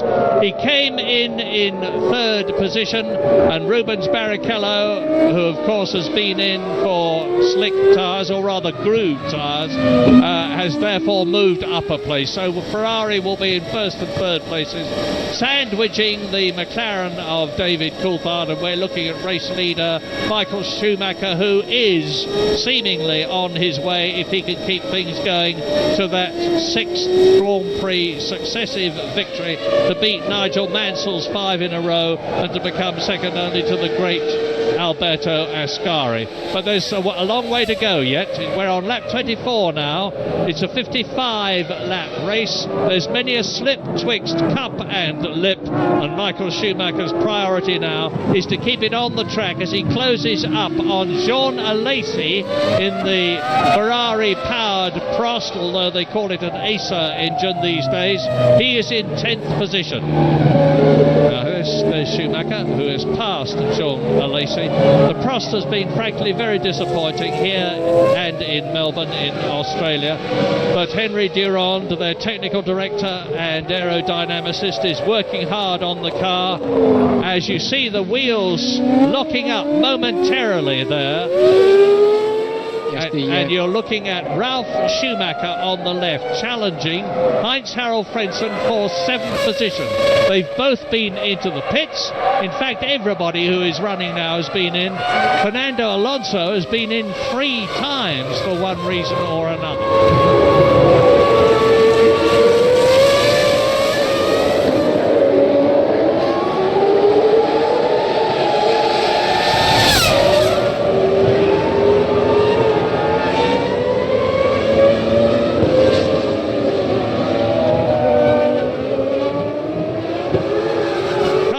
up towards half distance in this incredible race of incidents and surprises here in Malaysia, with Michael Schumacher leading David Coulthard and Rubens Barrichello as positions change all around, and you're looking now at Ralf Schumacher in the Williams BMW challenging Heinz-Harald Frentzen, who retains his lead, who is attacked again by Ralf Schumacher, who has to back off. The series of bends means that the man on the inside has the advantage, and it was first one and then the other. Yeah, and stonking speed from that Williams BMW, and Ralph's got up the inside, but that's going to be a bit nip and tuck, and Frentzen having to yield there really. But now is the right moment to be on slicks. For sure, now they're just shaping up to be quicker than the full wets. Häkkinen now finally on slicks, quicker than Coulthard on the full wet, and now is the moment to come in, and you can see Frentzen desperately still trying to find some grip, and teammate, that's Trulli, so he must be coming up to be lapped by Trulli. No, Trulli just come out of the pits actually, so Trulli was in fourth, having now made a pit stop off camera, and now falling back behind Frentzen as Bertie makes his way out of the pits. He was in ninth when he came in. Yeah, but people are coming in all the time now. That is the Benetton of Jenson Button, who is running in 14th place out of the 15 competitors who are still running from the 22 who started. All those retirements earlier on, primarily through people spinning off in the sudden monsoon deluge that we had here at Sepang, Kuala Lumpur in Malaysia. Michael Schumacher really flying. 1 minute 47.8 he has just done, compared with David Coulthard 151.9. But Michael Schumacher is now, Mika Häkkinen is now very quick indeed. He's up into fifth position ahead of Jarno Trulli and Heinz-Harald Frentzen.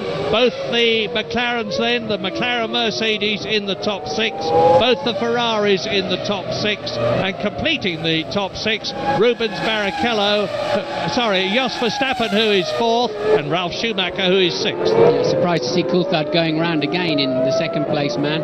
He must be just about the only one out there now on the full wet tyres. The two Ferraris, or one Ferrari now, Michael Schumacher, still easily the fastest man on the track on those inters that they took an awful long time to choose, but turned out to be a spectacularly good choice when they did finally bolt them on. I was talking earlier on about the heat conditions. Well, both the track and the air temperature have gone way down now.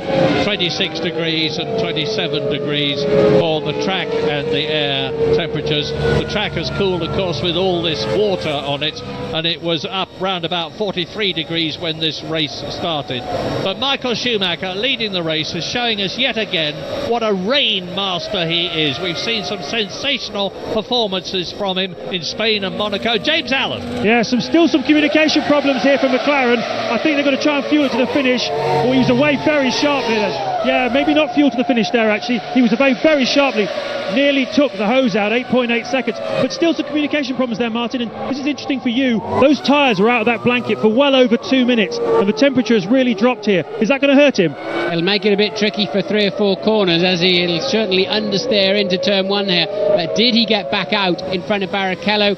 No, he did not. So Coulthard will rejoin. He is now third place. So Ferraris 1 and 2 then. Coulthard back down to third. You heard the word understeer there. What that means is that the car wants to go straight on when the driver wants it to turn left or right. All the cars are suffering from understeer here because of the revised aerodynamic regulations, but the McLarens in particular are suffering, and it's a problem which is going to carry on until at least after the Brazilian Grand Prix, as Mika Häkkinen now closes up on Jos Verstappen, going for fourth position. Arrows fourth, McLaren fifth, and Ralf Schumacher is now the fastest man on the track in the Williams. In section 1 that is, but Verstappen still cutting the mustard, look, and obviously very quick in the way. I think he'll lose some of that advantage now that he had earlier on in the race when he was running as high as second place in the early stages after the restart behind the restart really, after the safety car released them. And Verstappen really still managing to hold his own against Häkkinen in fifth place. Now we are at half distance now, lap 27 out of 55. Here is the order and here are the gaps. Michael Michael Schumacher Ferrari leads David Coulthard McLaren by 47 seconds. Rubens Barrichello is 10 seconds behind the McLaren and gaining. Jos Verstappen and Mika Häkkinen are having the battle that you can see for 5th position. In 6th place is Ralf Schumacher, 10 seconds behind the two that you are looking at, and going very, very quickly indeed in the Michelin-shod Williams BMW. 7th is Frentzen. And Verstappen there losing the back end of the car as he went for the downshift. He's still trying to hang on to it around the outside and does so beautifully. Really kept his head well there, Verstappen. As they come up to Mazzacani in the Prost, leading Jenson Button, and they are down in 14th and 15th positions, about to be lapped by the Arrows and the McLaren there. So if either of those two balk Jos Verstappen, this is Mika Häkkinen's opportunity to get past the Dutchman. Yes, and any of those drivers are not really used to having an Arrows cruising up behind them and lapping them, so they may not realise initially what's going on there. And it's starting to rain again. They're all out on grooved tyres now, as far as I know, and with the rain coming down, we face the prospect of the race changing again as they have to contemplate coming in for wet weather tyres, but it depends how wet it is. I remember in the past as Jos Verstappen goes past Jenson Button, who holds up the McLaren of Mika Häkkinen behind him. He was on his racing line, he couldn't move, and now Mazzacani is going to yield to the flying Arrows with the Acer Tech engine. Jos Verstappen goes past, Mika Häkkinen has got past Button. Mika Häkkinen challenges Mazzacani, goes through on the inside, and Button is right with the McLaren as well. Now these 4 cars are on 2 different laps, but it's a great race. It is, isn't it? And Häkkinen really getting terribly badly balked there by Mazzacani. Mazzacani finally getting out of the way, and Jenson Button saying thank you very much, I'll have a little bit of that. So Button moving through then up into 14th place. On lap 28, Schumacher leading Barrichello by an incredible 64 seconds now, and the fastest lap we have in this race is Michael Schumacher, 1 minute 41, so he's about 2/3 of a lap ahead of the man in second place, his teammate in the Ferrari. David Coulthard 18 seconds behind Barrichello. Of course, why is Michael Schumacher over a minute ahead? Well, they put intermediates on during the pace car, and he stayed on them. He has not come in the pits to put on the slicks, and he is still easily by over 3 seconds faster than anybody else on the racetrack. So those inters working beautifully for Michael Schumacher. Yeah, it's not just that he's a superlatively good driver with incredible reflexes and who is magnificently fit and gigantically experienced. He uses his load. He thinks all the time. It never ceases to amaze me how a top Formula One driver can devote about 90% of his, no, not 90%, an awful lot of his talent to thinking about what's happening as opposed to just driving. And they're really having to tread carefully out there, Marion. Look at Ralf Schumacher now homing in. He was 5 seconds a lap faster than Häkkinen on the previous lap, although we did see Häkkinen getting caught up in the back markers, and Ralf there clearly finding some more grip on this slightly dampening racetrack that we got at the moment. Light rain out there, but once again it's Michael who's on the perfect tyres. And 10 out of 10 therefore to Jos Verstappen in the Arrows, who is staying ahead of the double world champion from Finland, Michael Schumacher, lap 29. Now they're closing up on Tasso Marquez in the European Minardi. He's in 13th position. His teammate Fernando Alonso is out of the race. Mika Häkkinen has a look at Jos Verstappen, and they're all past the Minardi. And Ralf Schumacher having a look at Mika Häkkinen as they come down the straight. Now this BMW's got colossal grunt, and he goes past. So Ralf Schumacher moves ahead of Mika Häkkinen and takes 5th position in the Malaysian Grand Prix. Well, that was amazing. Häkkinen didn't bother pulling over to get in the way. He just looked out of the side of his car as the Williams whistled past him. Amazing. And the Williams whistles up on Jos Verstappen, and I think in the mood that Ralf Schumacher is in, and with that tremendous power behind him, he's going to go past the McLaren in a way that the Arrows in a way that Mika Häkkinen and the McLaren was not able to do so. But Jos Verstappen holds on, he's getting the power down. Now they are closing up on Fernando Alonso in the second of the two Minardis, who is in 12th position. The gap between them is shrinking rapidly. Jos Verstappen has got to start planning his tactics now for lapping the Minardi in such a way that he can prevent Ralf Schumacher there from getting past him. Now there is the Minardi about to be lapped by the orange arrows and the white and blue BMW as Mika Häkkinen falls back. Yes, I mean, Ralph's really fighting that Williams, no doubt about it, but his lap times are pretty impressive. He's matching now the two Ferraris up front, and the rain must have eased off again now, because once again they're back on that sensible slick pace on a dry track, so that the Ferrari mechanics, they're ready. Now finally Barrichello matching Schumacher's lap times.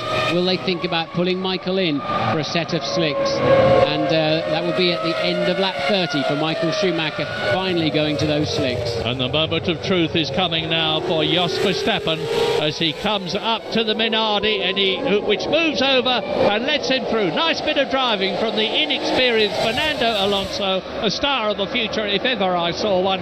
Ralf Schumacher having another look at Jos Verstappen as they turn into the final corner on lap 30 out of 55, turn 15. Now Ralf Schumacher is close enough this time, ideally, to be able to get out of the slipstream of Jos Verstappen, who looks into his right mirror and sees that yellow helmet right behind him. Not quite close enough. Michael Schumacher, race leader by some 67 seconds. James. I said it, Martin. Lap 30, bought himself 6 laps with that safety car period. They're putting the slicks on. What they've been trying to do is push it towards the one-stop fuel window, and as you can see now, all this fuel going in. Yes, he's fueled through to the finish. 12.8, he's fueled through to the finish, and Coulthard is not.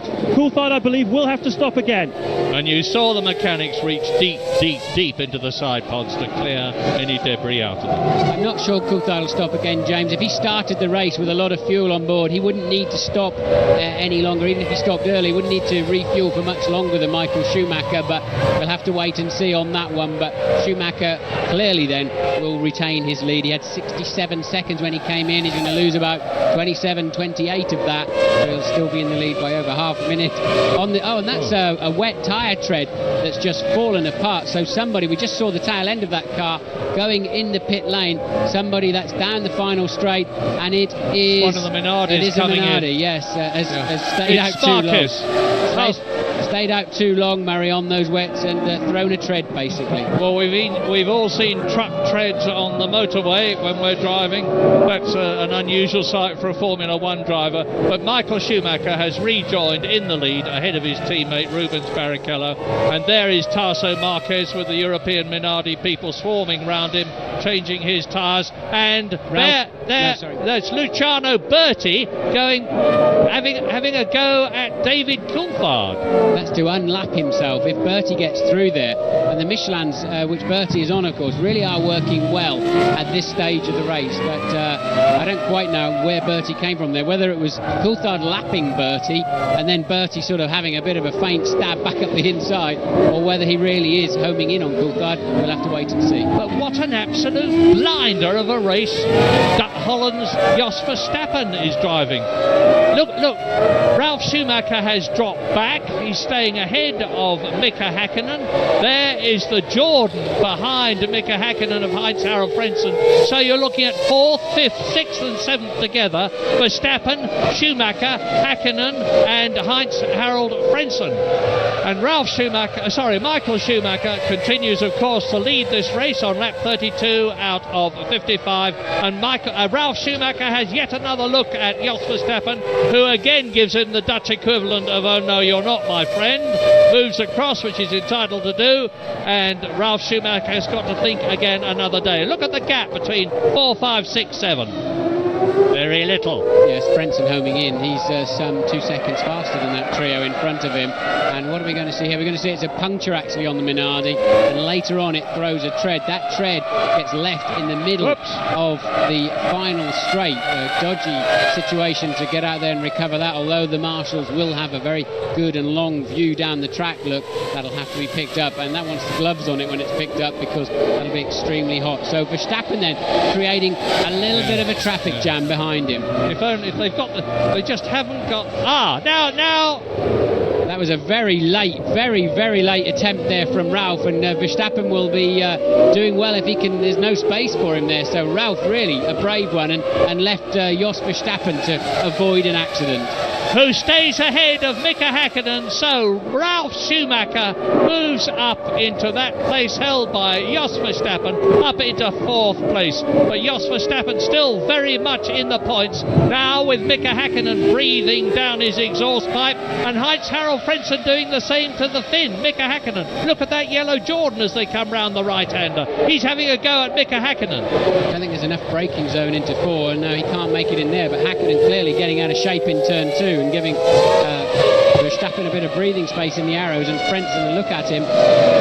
But anyway, Häkkinen manages to keep what currently is 6th place. Now the bung has been pulled out for Ralf Schumacher. He's got a clear track ahead of him. We're going to see the power of that BMW engine. We're going to see the way the Michelin tyres hang on. We're going to see the way that superb Williams chassis handles the going here at Sepang, because the gap is ever increasing and Mika Häkkinen still can't get past. Race order then, lap 33 out of 55. Michael Schumacher, after what we believe is his final pit stop, leads his Ferrari teammate Rubens Barrichello by 28 seconds. David Coulthard is a further 25 seconds down the road, 3rd place. You've just seen Ralf Schumacher move up into 4th place, and the battle there is between Jos Verstappen in the orange arrows and Mika Häkkinen for 5th and 6th. Heinz-Harald Frentzen in the yellow Jordan is behind them in 7th place, and he is 18 seconds ahead of Jarno Trulli in 8th position in the 2nd Jordan. Fisichella is 9th in the Benetton, and Jean Alesi is 10th in the Prost. And with that news we leave Sepang, but of course, as ever, we'll be back.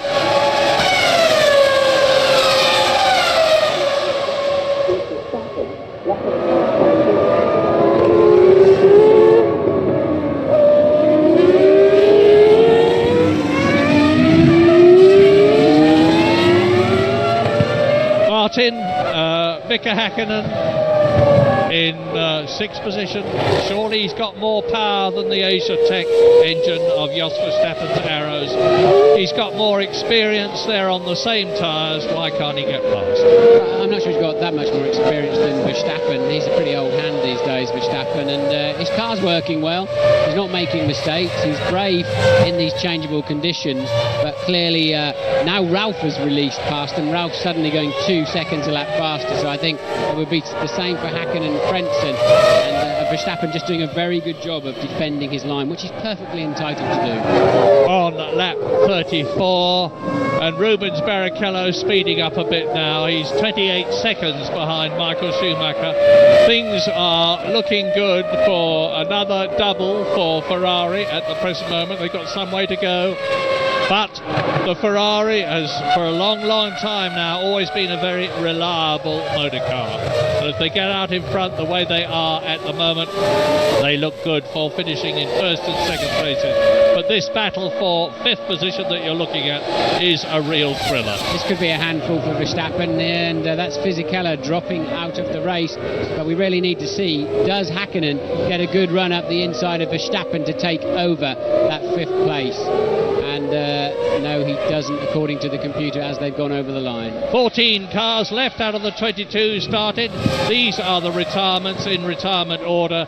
Kimi Raikkonen, Sauber, Olivier Panis, BAR, Eddie Irvine, Jaguar, Pablo Montoya, Williams, Bernoldi in the Arrows, Heidfeld in the 2nd Sauber, Jacques Villeneuve in the 2nd BAR, both the BARs and both the Saubers therefore out very early in the race.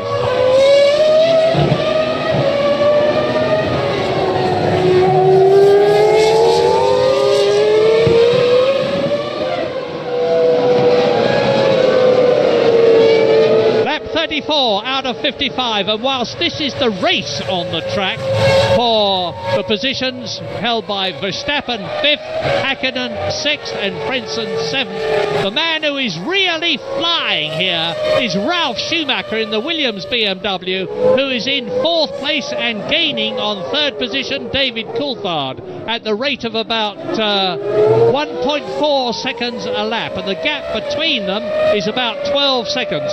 So there's going to be real excitement there, but it's still Michael Schumacher out on his own, having had his final pit stop, we believe, leading his teammate Rubens Barrichello in the Ferrari by 25 seconds. Hakkinen just can't find enough straight line speed, even in the slipstream of Verstappen's arrows, and he can't stay close enough through 14 to have a good run.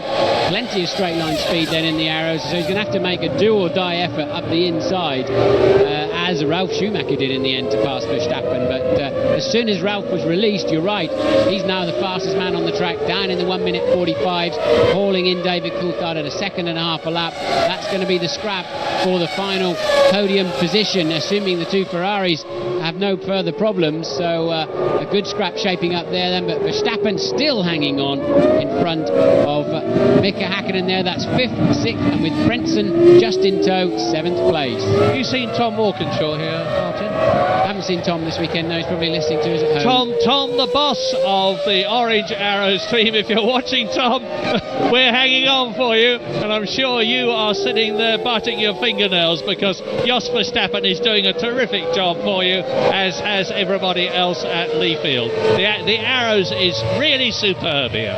Yes, and while we were in the break, Fisichella dropped out of the race with some kind of mechanical problem by the looks of it. So Fisichella now out of the race, and we are down to just... We've still got 14 runners left. We haven't had that's the first car to fall out for a while. And Frentzen is now starting to give Mika Hakkinen a hard time. And Australia's team, Australia and Italy's team, the European Minardi team, has got both its cars still in the running. Marquez is 14th out of 14 and Alonso is 13th out of 14, but they're both doing terrifically well to stay in this race as they have done. And now Ralf Schumacher is again doing a fastest lap of this part of the race.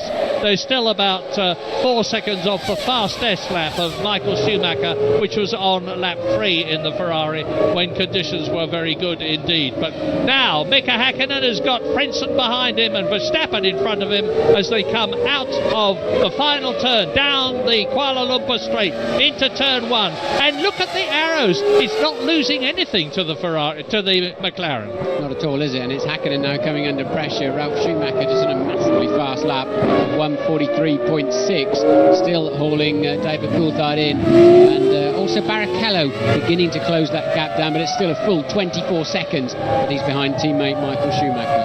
Well, last year the order was Michael Schumacher the winner, David Coulthard in second place, Rubens Barrichello in third position. Those three drivers are up there in the first 3 positions on the podium this year in a different order, because Barrichello is second and not third, and Coulthard is third and not second.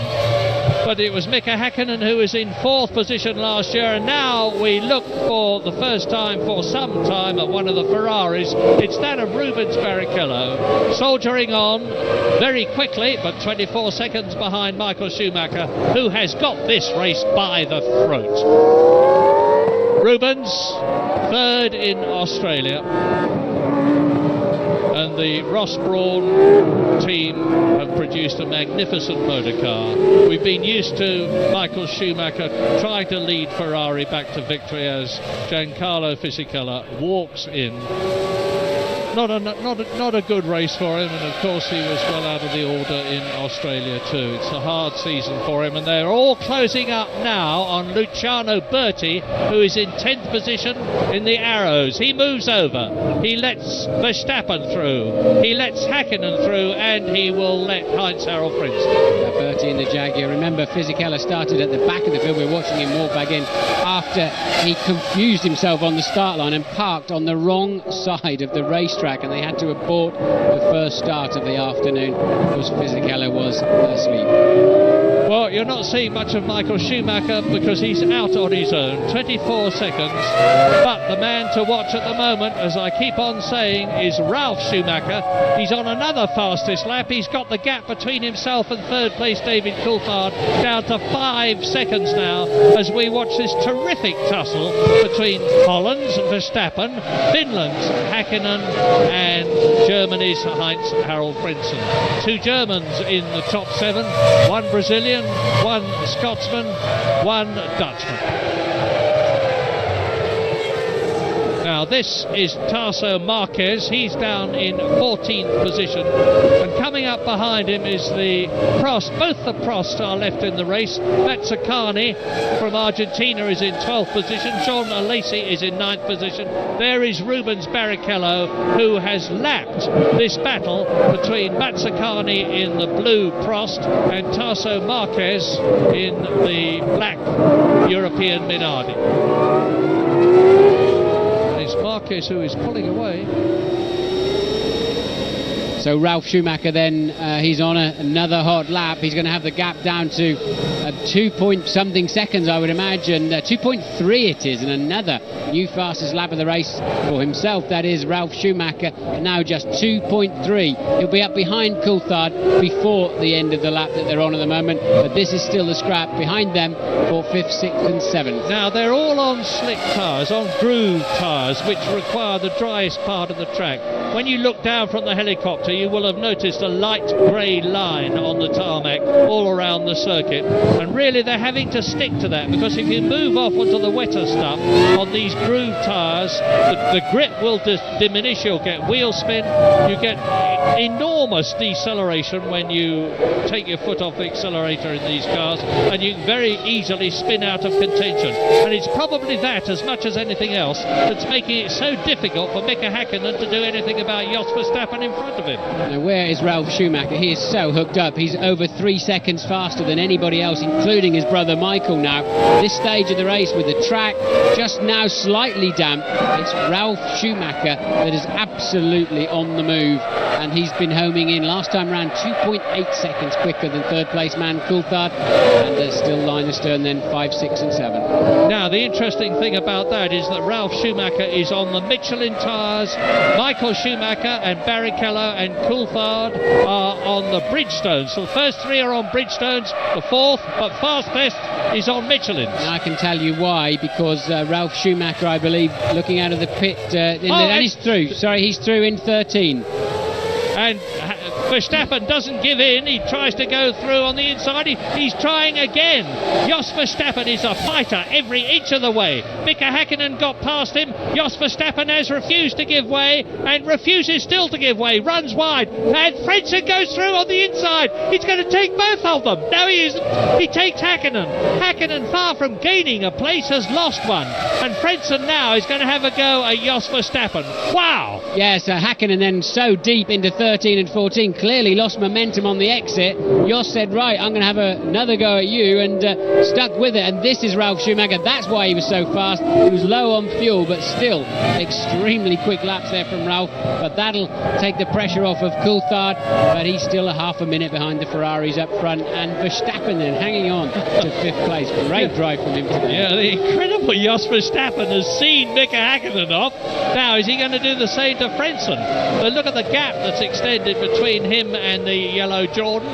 The battle for 5th, 6th and 7th position continues to rage. I think Verstappen's right rear gave Häkkinen's left front a bit of a slap as he just lost the back slightly under braking for that turn 15, but I don't imagine either car will have any damage. James Allen. Yeah, while all that was going on, Martin, Ralf Schumacher, the reason he was flying beforehand, he dived into the pits. He had pitted on lap 17. They rolled the dice on a 2-stopper and it's not worked for them today.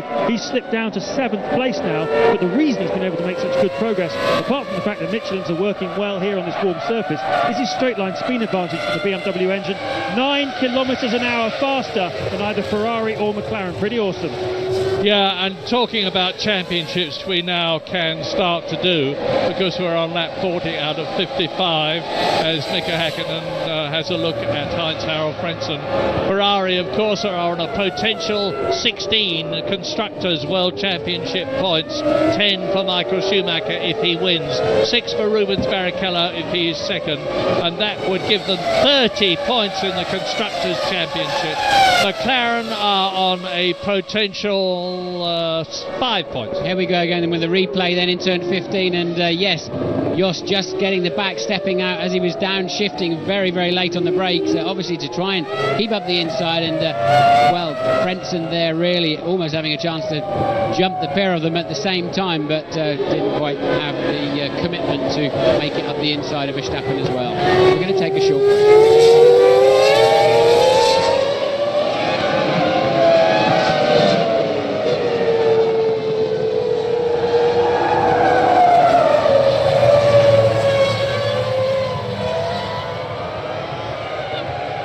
Flying out of the pits comes Jarno Trulli from 8th position. He was some 72 seconds ahead of Jean Alesi, so he won't have lost his place.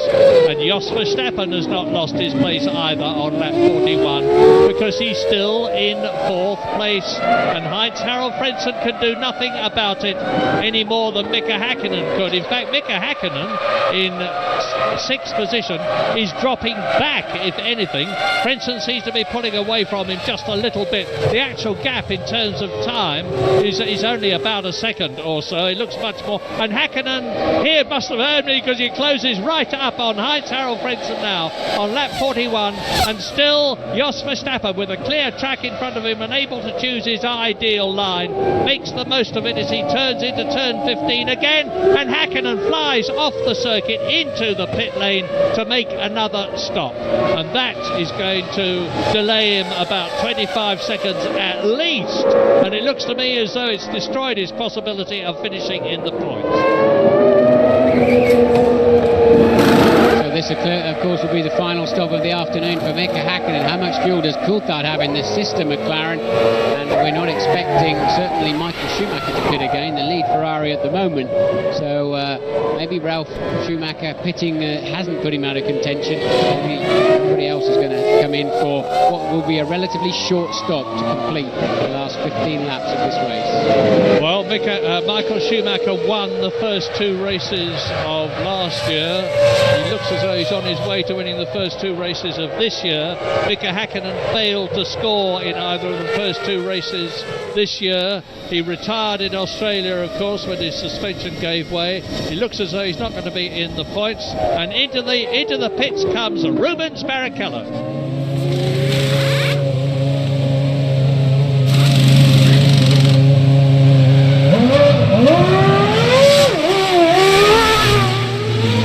As Rubens Barrichello on lap 42 out of 55 sprints out of the pit lane after his final 3rd pit stop. The question is Mika Häkkinen, who has similarly been in for a tyre change, going to be in the points at the end of this race? It doesn't look like it at the moment. Barrichello had a 33.8 second lead over 3rd place man Coulthard before he made the pit stop, so quite clearly he will remain in 2nd place. The question is, how much fuel does Coulthard have on board, and indeed Michael Schumacher up front? We think Schumacher can go to the end. I suspect Coulthard may be able to go to the end unless he's swapped strategy during the race, but let's see now. Verstappen still on the racetrack now, up to 4th, Frentzen 5th, then Ralf Schumacher rejoining after his stop in 6th, Häkkinen 7th. James, what can you tell us? Yeah, splash and dash there for both Barrichello and Häkkinen. In Barrichello's case, I think it was also a little bit to do with the fact that he may be running some pretty high temperatures. They've been trying to clear those radiators at both of his pit stops from the moment where he went off. My calculations are that Michael has enough fuel to go to the finish. Now, I said I thought Coulthard had to stop again, and you said you thought he didn't. And I've been doing a bit of maths on this. You might well be right, provided that Coulthard started with about 110 kilos of fuel at the start of this motor race, because he only took 60 on lap 27, and it doesn't work out any other way. So if he started that heavy, he could go to the finish, touch and go, but it's quite a possibility. I don't think these cars carry 110 kilos. I'm not sure what the capacity of the McLaren is, but that would be absolutely at the very, very top edge. So Coulthard may have to do a short fill towards the end. So he's 3rd at the moment. So Schumacher leads then by it was 18 seconds before Barrichello's next pit stop. Then Coulthard, Jos Verstappen, Frentzen 5th, Ralf Schumacher 6th, and already flying again now, Ralf Schumacher. Now he's up and running with a new set of tyres. The point of all that Martin's just given you is that Mika Häkkinen is not, repeat, NOT in the points. He's in 7th position at the moment, and you look now at Jos Verstappen in the arrows, still staying ahead of Heinz-Harald Frentzen, still on a potential 3 World Championship points for a 4th position, which he will have richly deserved. His teammate Enrico Bernaldi, the Brazilian, in his 2nd Formula 1 race, long since disappeared from the Malaysian Grand Prix. Indeed, he was the 5th retirement when the conditions were just about at their very worst. Verstappen, we think, will stop at the end of this lap. The Arrows mechanics are in the pit lane. He, of course, is the only Arrows driver in the race. Bernaldi dropping out very early on, getting caught out when the rainstorm came, and there are the Arrows mechanics in the pit lane. So Verstappen will finally have to yield to Frentzen via the pit stop, and the signals we're getting back from our information from the F1 ITV pit crew is that Frentzen does not have to stop again. Well, it's Tarso Marquez in the European Minardi, who is 14th. He's been lapped several times already. He's about to be lapped by Verstappen, who will be coming in at the end of this lap from 4th place to give that position to Heinz-Harald Frentzen. Some reward to the German for hanging on the way he did, and for scrambling past Mika Häkkinen the way he did. Marquez moves over, past goes Verstappen, past goes Heinz-Harald Frentzen. They go down into the reverse straight, the Penang straight, which leads up to the final corner on this lap, and you can expect to see Jos Verstappen go straight on into the pit lane, and for Heinz-Harald Frentzen to move up a place. There it is. Heinz-Harald Frentzen now in the Jordan is therefore in 4th position. His teammate Jarno Trulli is down in 8th position, with Mika Häkkinen 7th ahead of him, and the gap between Verstappen and Häkkinen was about 10 seconds, so Verstappen is going to lose positions, and he's going to have a struggle to be finishing in the points. Very tough one. Be careful if you're taking rip-offs off your visor doing slow speed. That's when they get sucked into your own radiator scoops or your own brake ducts or something. They're much better ripped off at high speed, making sure then that they go straight out. And that's a good stop from the Arrows boys, just 7 seconds. Clearly he's only got to have fuel for a further 12 laps, but a very, very good run there. And Häkkinen has now just set a new fastest lap of the race on your screen now, significantly faster than anything he's done up until now, so clearly enjoying a change of tyres. As Rubens Barrichello must be enjoying 2nd position, admittedly 41 seconds behind Michael Schumacher, but 6 seconds ahead of David Coulthard on this, the 45th lap in this 55 lap race. And the question now is not so much who is going to be 3rd, that will be David Coulthard, not so much who's going to be 4th, which should be Heinz-Harald Frentzen. Their lap times are virtually identical, but who are going to be 5th and 6th? At the present moment, it looks like Ralf Schumacher and Mika Häkkinen, but Mika Häkkinen is putting on a tremendous charge in the McLaren. Depends how much fuel Coulthard's got on board. As we've said before, it really must be touch and go for him to get to the end of the race. If he has to pit, I don't see him being able to maintain that current 3rd place podium position. We're taking a short break.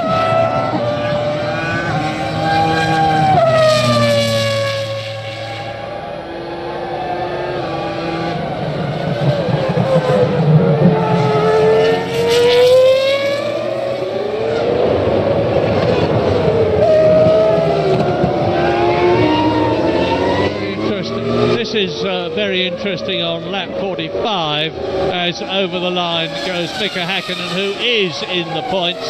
So at the present moment, the 1998 and 99 world champion for McLaren Mercedes, Mika Häkkinen, looks as though he's going to score a world championship point.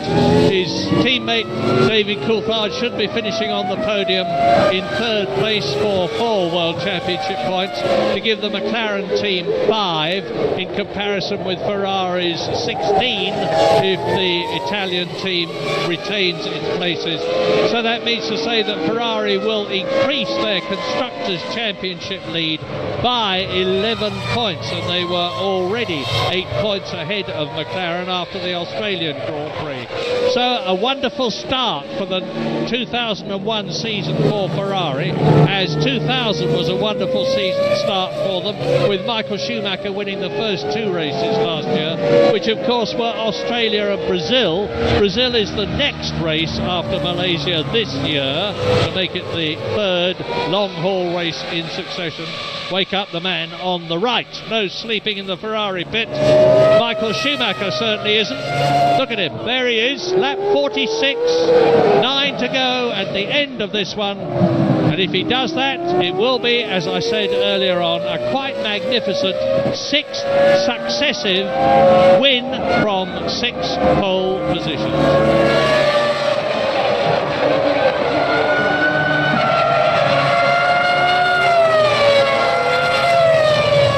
Schumacher still cruising really at the front. He's got such a big lead. Häkkinen now popping in massively fast. Another new fastest lap of the race for Mika Häkkinen on a 1:41.4.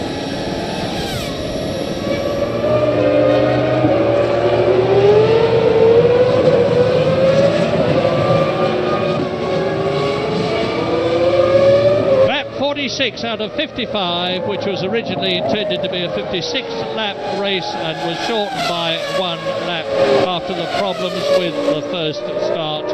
And it looks at the present moment as though Ferrari are going to finish first and second to give Michael Schumacher his 6th successive victory. And if they do, it will increase their already substantial lead over McLaren in the Constructors' Championship by 11 points. It will give Michael Schumacher 20 World Championship points.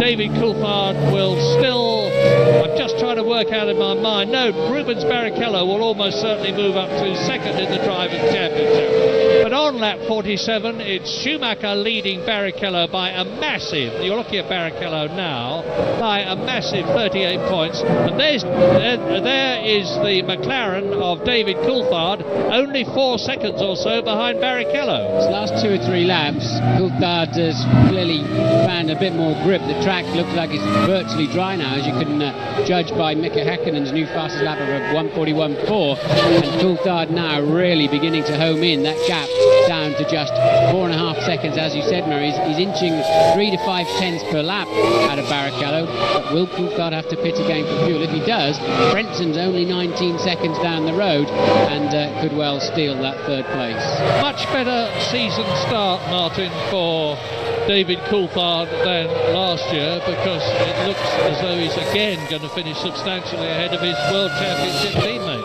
Yes, it does. I mean, I think it's been a very similar weekend to Melbourne for him. Had a bit of an iffy qualifying session, and then a very mature and professional drive to make the most of a bad grid position. Led this race for a long time at the beginning, kept his head in all of the chaos in the downpour to be first into the pits of the main pack to get those wets on.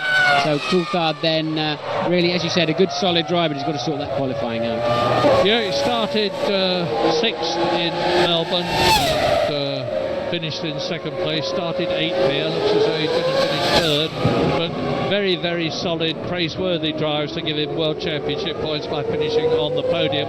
And Louise Goodman has got some news for us. Yeah, just to touch on what Martin was saying about Coulthard there, and Willie, won't he have to come into the pits again? It's a fairly similar situation down at the Jordan garage. A few tense faces down here. They are hoping, I stress, that he will be able to go to the end of the race, but they're not entirely sure. We saw him doing some slow lap times earlier on. I was questioning whether there was something wrong with the car. In fact, he was just conserving fuel. So, as I say, rather uncertain at the Jordan garage whether Frenson will be able to make it to the end of the race, but we're all keeping our fingers crossed down here. Thanks, Louise. Well, the first 6 positions are looking fairly solid at the moment on lap 48 out of 55, with that 36-second gap between the 2 Ferraris. David Coulthard is lapping virtually the same, to within 100th of a second, the same speed as Rubens Barrichello. He's not gaining on him at the moment.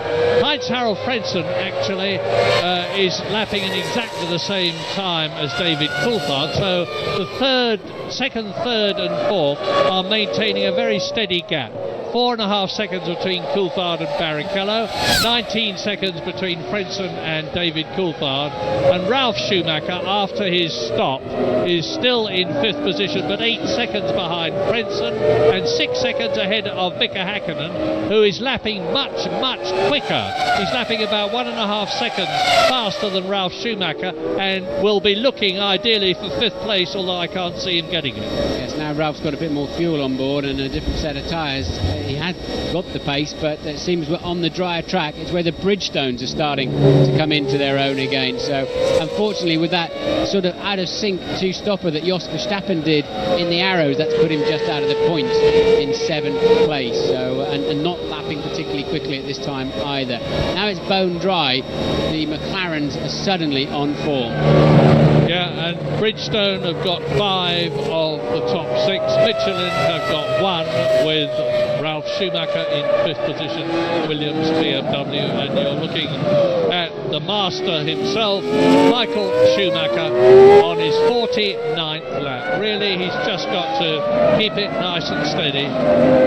Tour around by his standards, 1 minute 44 compared with his fastest lap of 1 minute 42.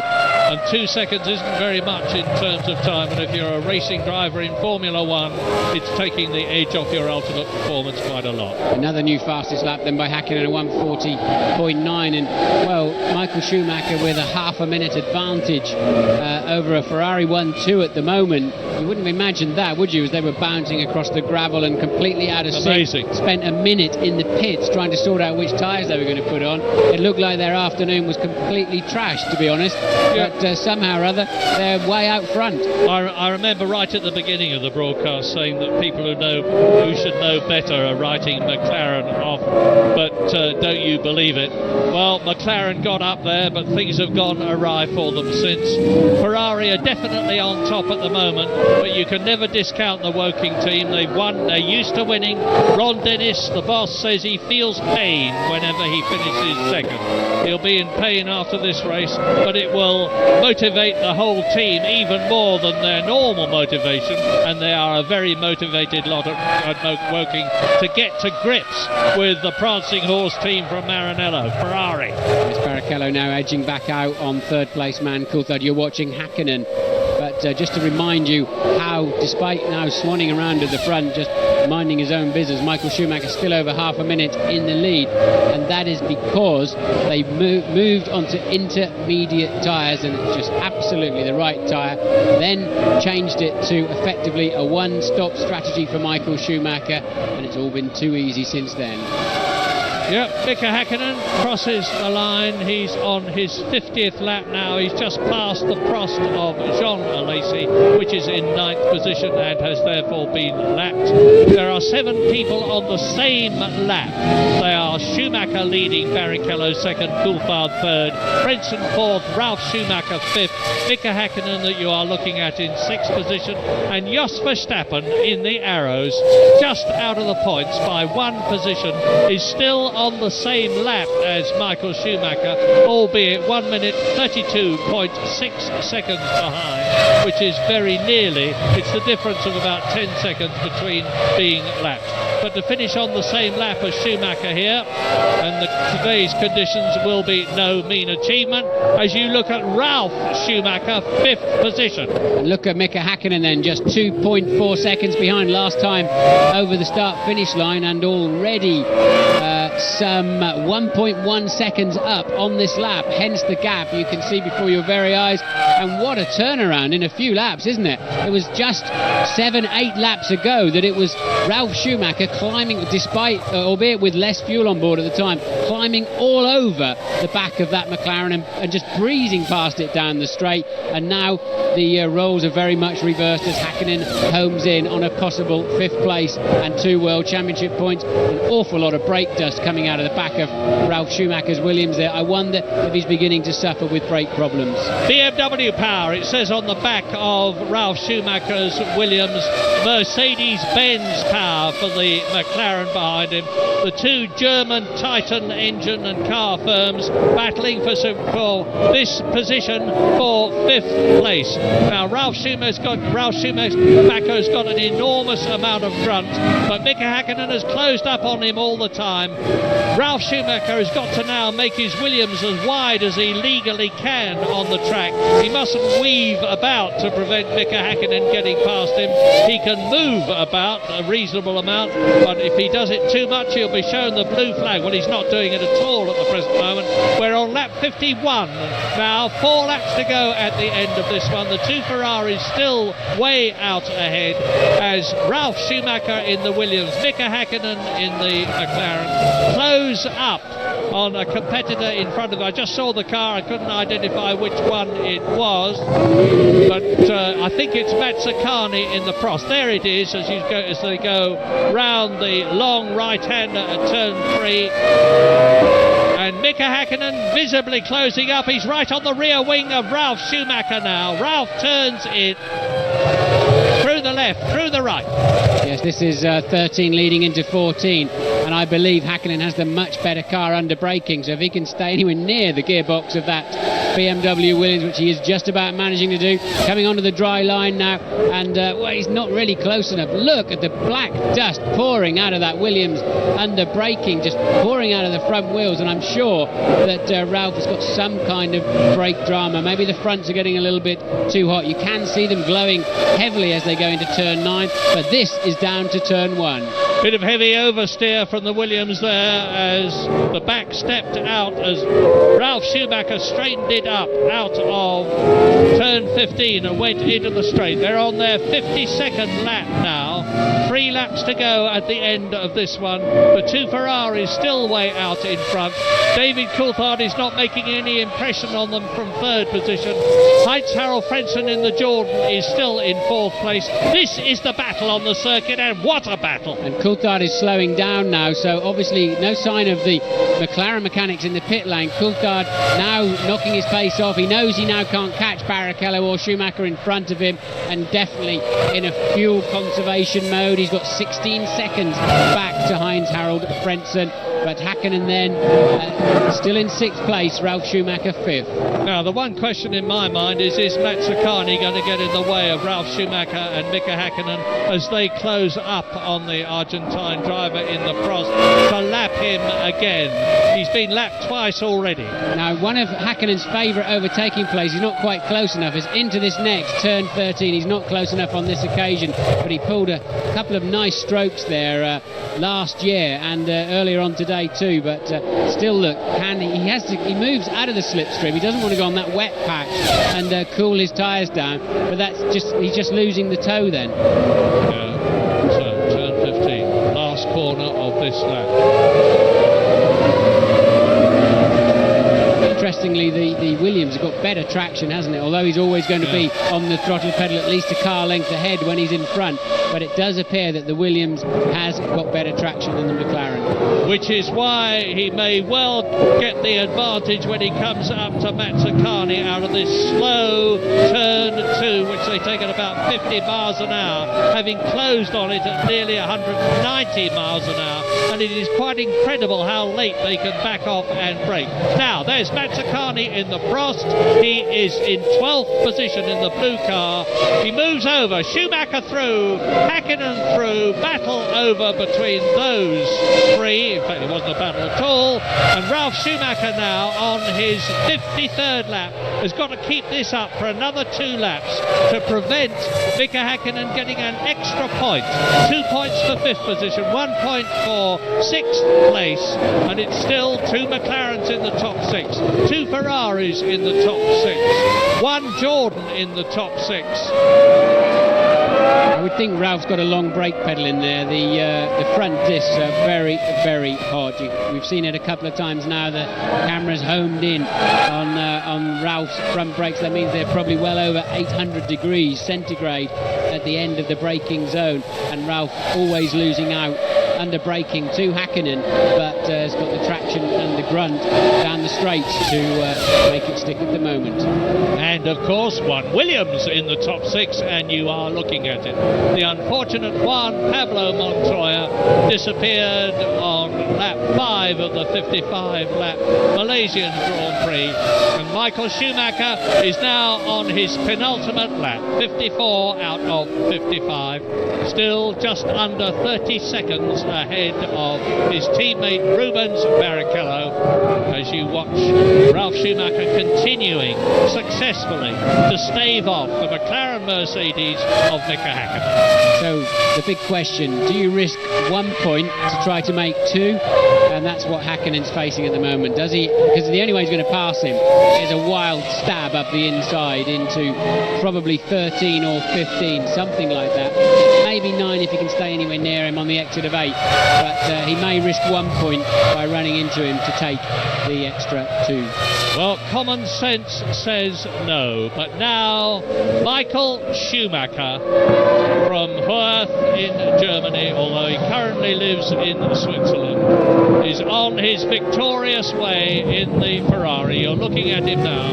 He's driven a quite superb race, and I seem to be saying this all the time these days, as I do about everybody at Ferrari. They are definitely not in the ascendancy, they are on top at the moment. They fought so hard and so long to stay ahead, get ahead of McLaren. They got ahead in the Constructors' Championship the year before last. They won both the drivers and the constructors last year. This is going to be Michael Schumacher's 6th successive win.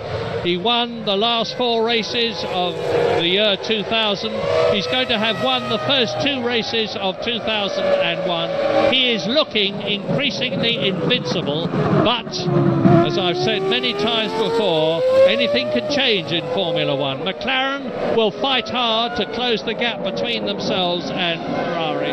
They have an enormous amount of pride, but Michael Schumacher is the man at the present moment. He's not very far off from the closing corners of the 3rd Malaysian Grand Prix, the 3rd time we've been here in 15 months to this quite magnificent facility, undoubtedly the best in the world. And Michael Schumacher is coming up now to the last corner to win again in Malaysia, to take 10 Drivers' World Championship points. It's not who's going to win, Michael Schumacher. It's not who's going to be second, Rubens Barrichello. It's not who is going to be third, David Coulthard. It's not even who is going to be fourth, Heinz-Harald Frentzen, as Michael Schumacher wins in Malaysia. The question is, who is going to be fifth? Is it going to be Ralf Schumacher or Mika Häkkinen?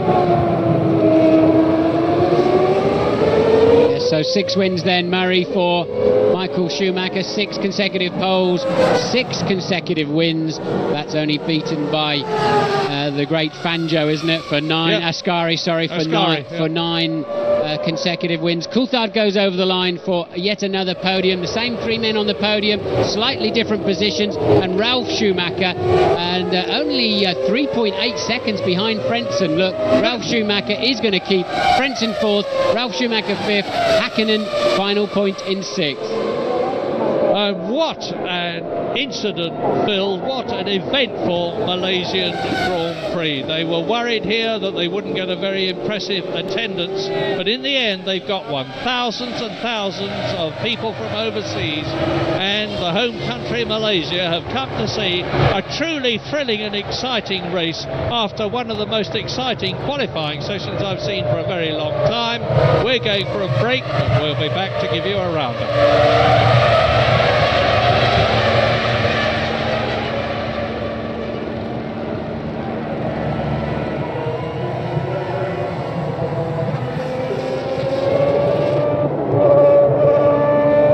Schumacher will be cool, calm and immaculate as ever when he steps out of the cockpit. He was saying yesterday that in the tremendous heat here he had actually broken out into a sweat, which is very, very unusual for him. He's so superlatively fit. But he won't be.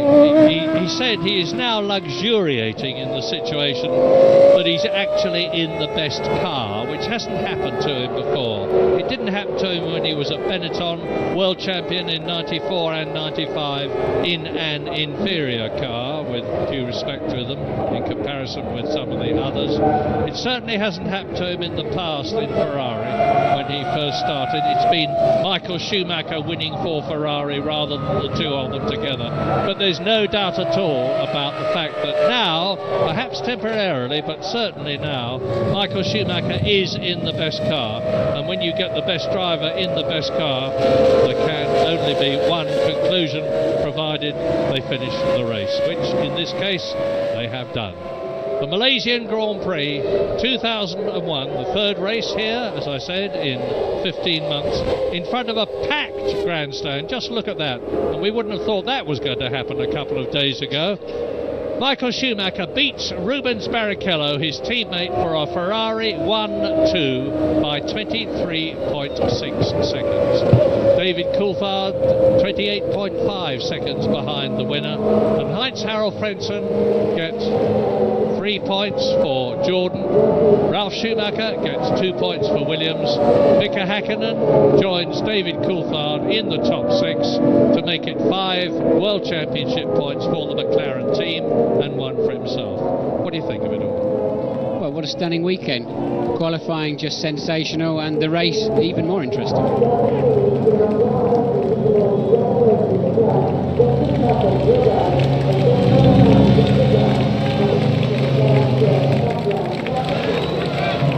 Victoriously into the Parc Fermé drives Ferrari's Michael Schumacher, having achieved 6 wins for the Maranello team in succession, to beat Nigel Mansell's long-standing record ever since 1992, and to close up on the great Alberto Ascari, 9 wins in succession, 1952-53, another Ferrari driver. Thumbs up from Rubens Barrichello, who was making pretty optimistic noises about how close he was getting to Michael Schumacher as recently as yesterday, but he actually finished 23 seconds behind him. Yes, of course, Barrichello having to stop a second time, Michael managing to convert to a one-stopper. No doubt about it, that very long safety car period played very much into the hands of Ferrari. It was looking farcical up until then, both cars sliding off on a bit of oil and water after Panis's BAR had blown its engine. And then spending forever in the pits trying to find some tyres for them. They put absolutely the right tyres on, and there you see the top 10. There were only 14 finishers in this race. Might as well tell you what they are, because behind the top 3, Schumacher, Barrichello and Coulthard, finished Frentzen, Ralf Schumacher and Mika Häkkinen to make up the top 6. 7th, and he really deserved better, was Jos Verstappen in the Arrows, ahead of Jordan's driver Jarno Trulli. 9th was Jean Alesi for Prost, and 10th for Jaguar, Luciano Berti. 11th for Benetton, Renault, was Jenson Button. 12th was Gaston Mazzacani, so both the Prosts finished. In 13th and 14th places, both the European Minardis of Fernando Alonso from Spain and Tarso Marquez from Brazil finished the Malaysian Grand Prix. So that meant all the others retired, of course. Fisichella, Villeneuve, Heidfeld, Bernaldi, Montoya, Irvine, Panis and Raikkonen. And the Drivers' Championship now sees Michael Schumacher 10 points ahead of a tie between David Coulthard and Rubens Barrichello.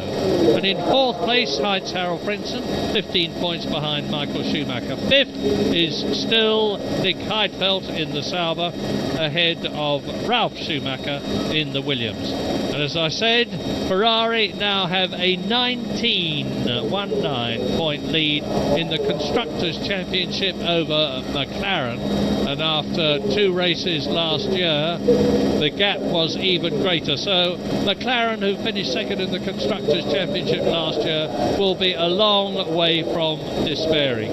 But those two are already substantially ahead of Jordan, who are 3rd, Sauber, who are 4th, Williams, who are 5th, with only 3 Constructors' Championship points between them.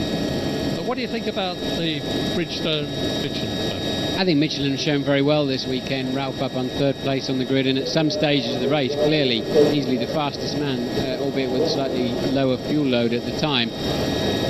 Really, unless you were in a Ferrari today, you were only aiming at 3rd place, Murray. That was going to be your best shot, unless they had any problems, which they appeared to be having, but overcame them with a very calm approach, you have to say. They managed to keep their heads. I mean, as you'll see in the various replays later on, Michael Schumacher sat in the pits in a queue behind Barrichello, and they didn't appear to have any tyres for Barrichello. Luckily for them, it was under safety car conditions, and therefore the rest of the field were being slowed down dramatically. Michael Schumacher then up onto the top step, and no dramas or tragedies today, and I think we'll see the full celebrations. Yes, let us remember with humility and respect that the Australian Grand Prix was barred, and it was a very serious Michael Schumacher on the top step, as opposed to now in front of Dr. Mattia of Malaysia.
Schumacher and Scuderia Ferrari Marlboro. The trophies will be presented by the Honourable Datuk Seri Dr. Mahathir bin Mohamad, the Prime Minister of Malaysia. And he presents the trophy now to Michael Schumacher. Representing Scuderia Ferrari Marlboro, their Technical Director Ross Braun receives the Constructors' Trophy from Dr. Mahathir, who now presents the second place trophy to Rubens Barrichello.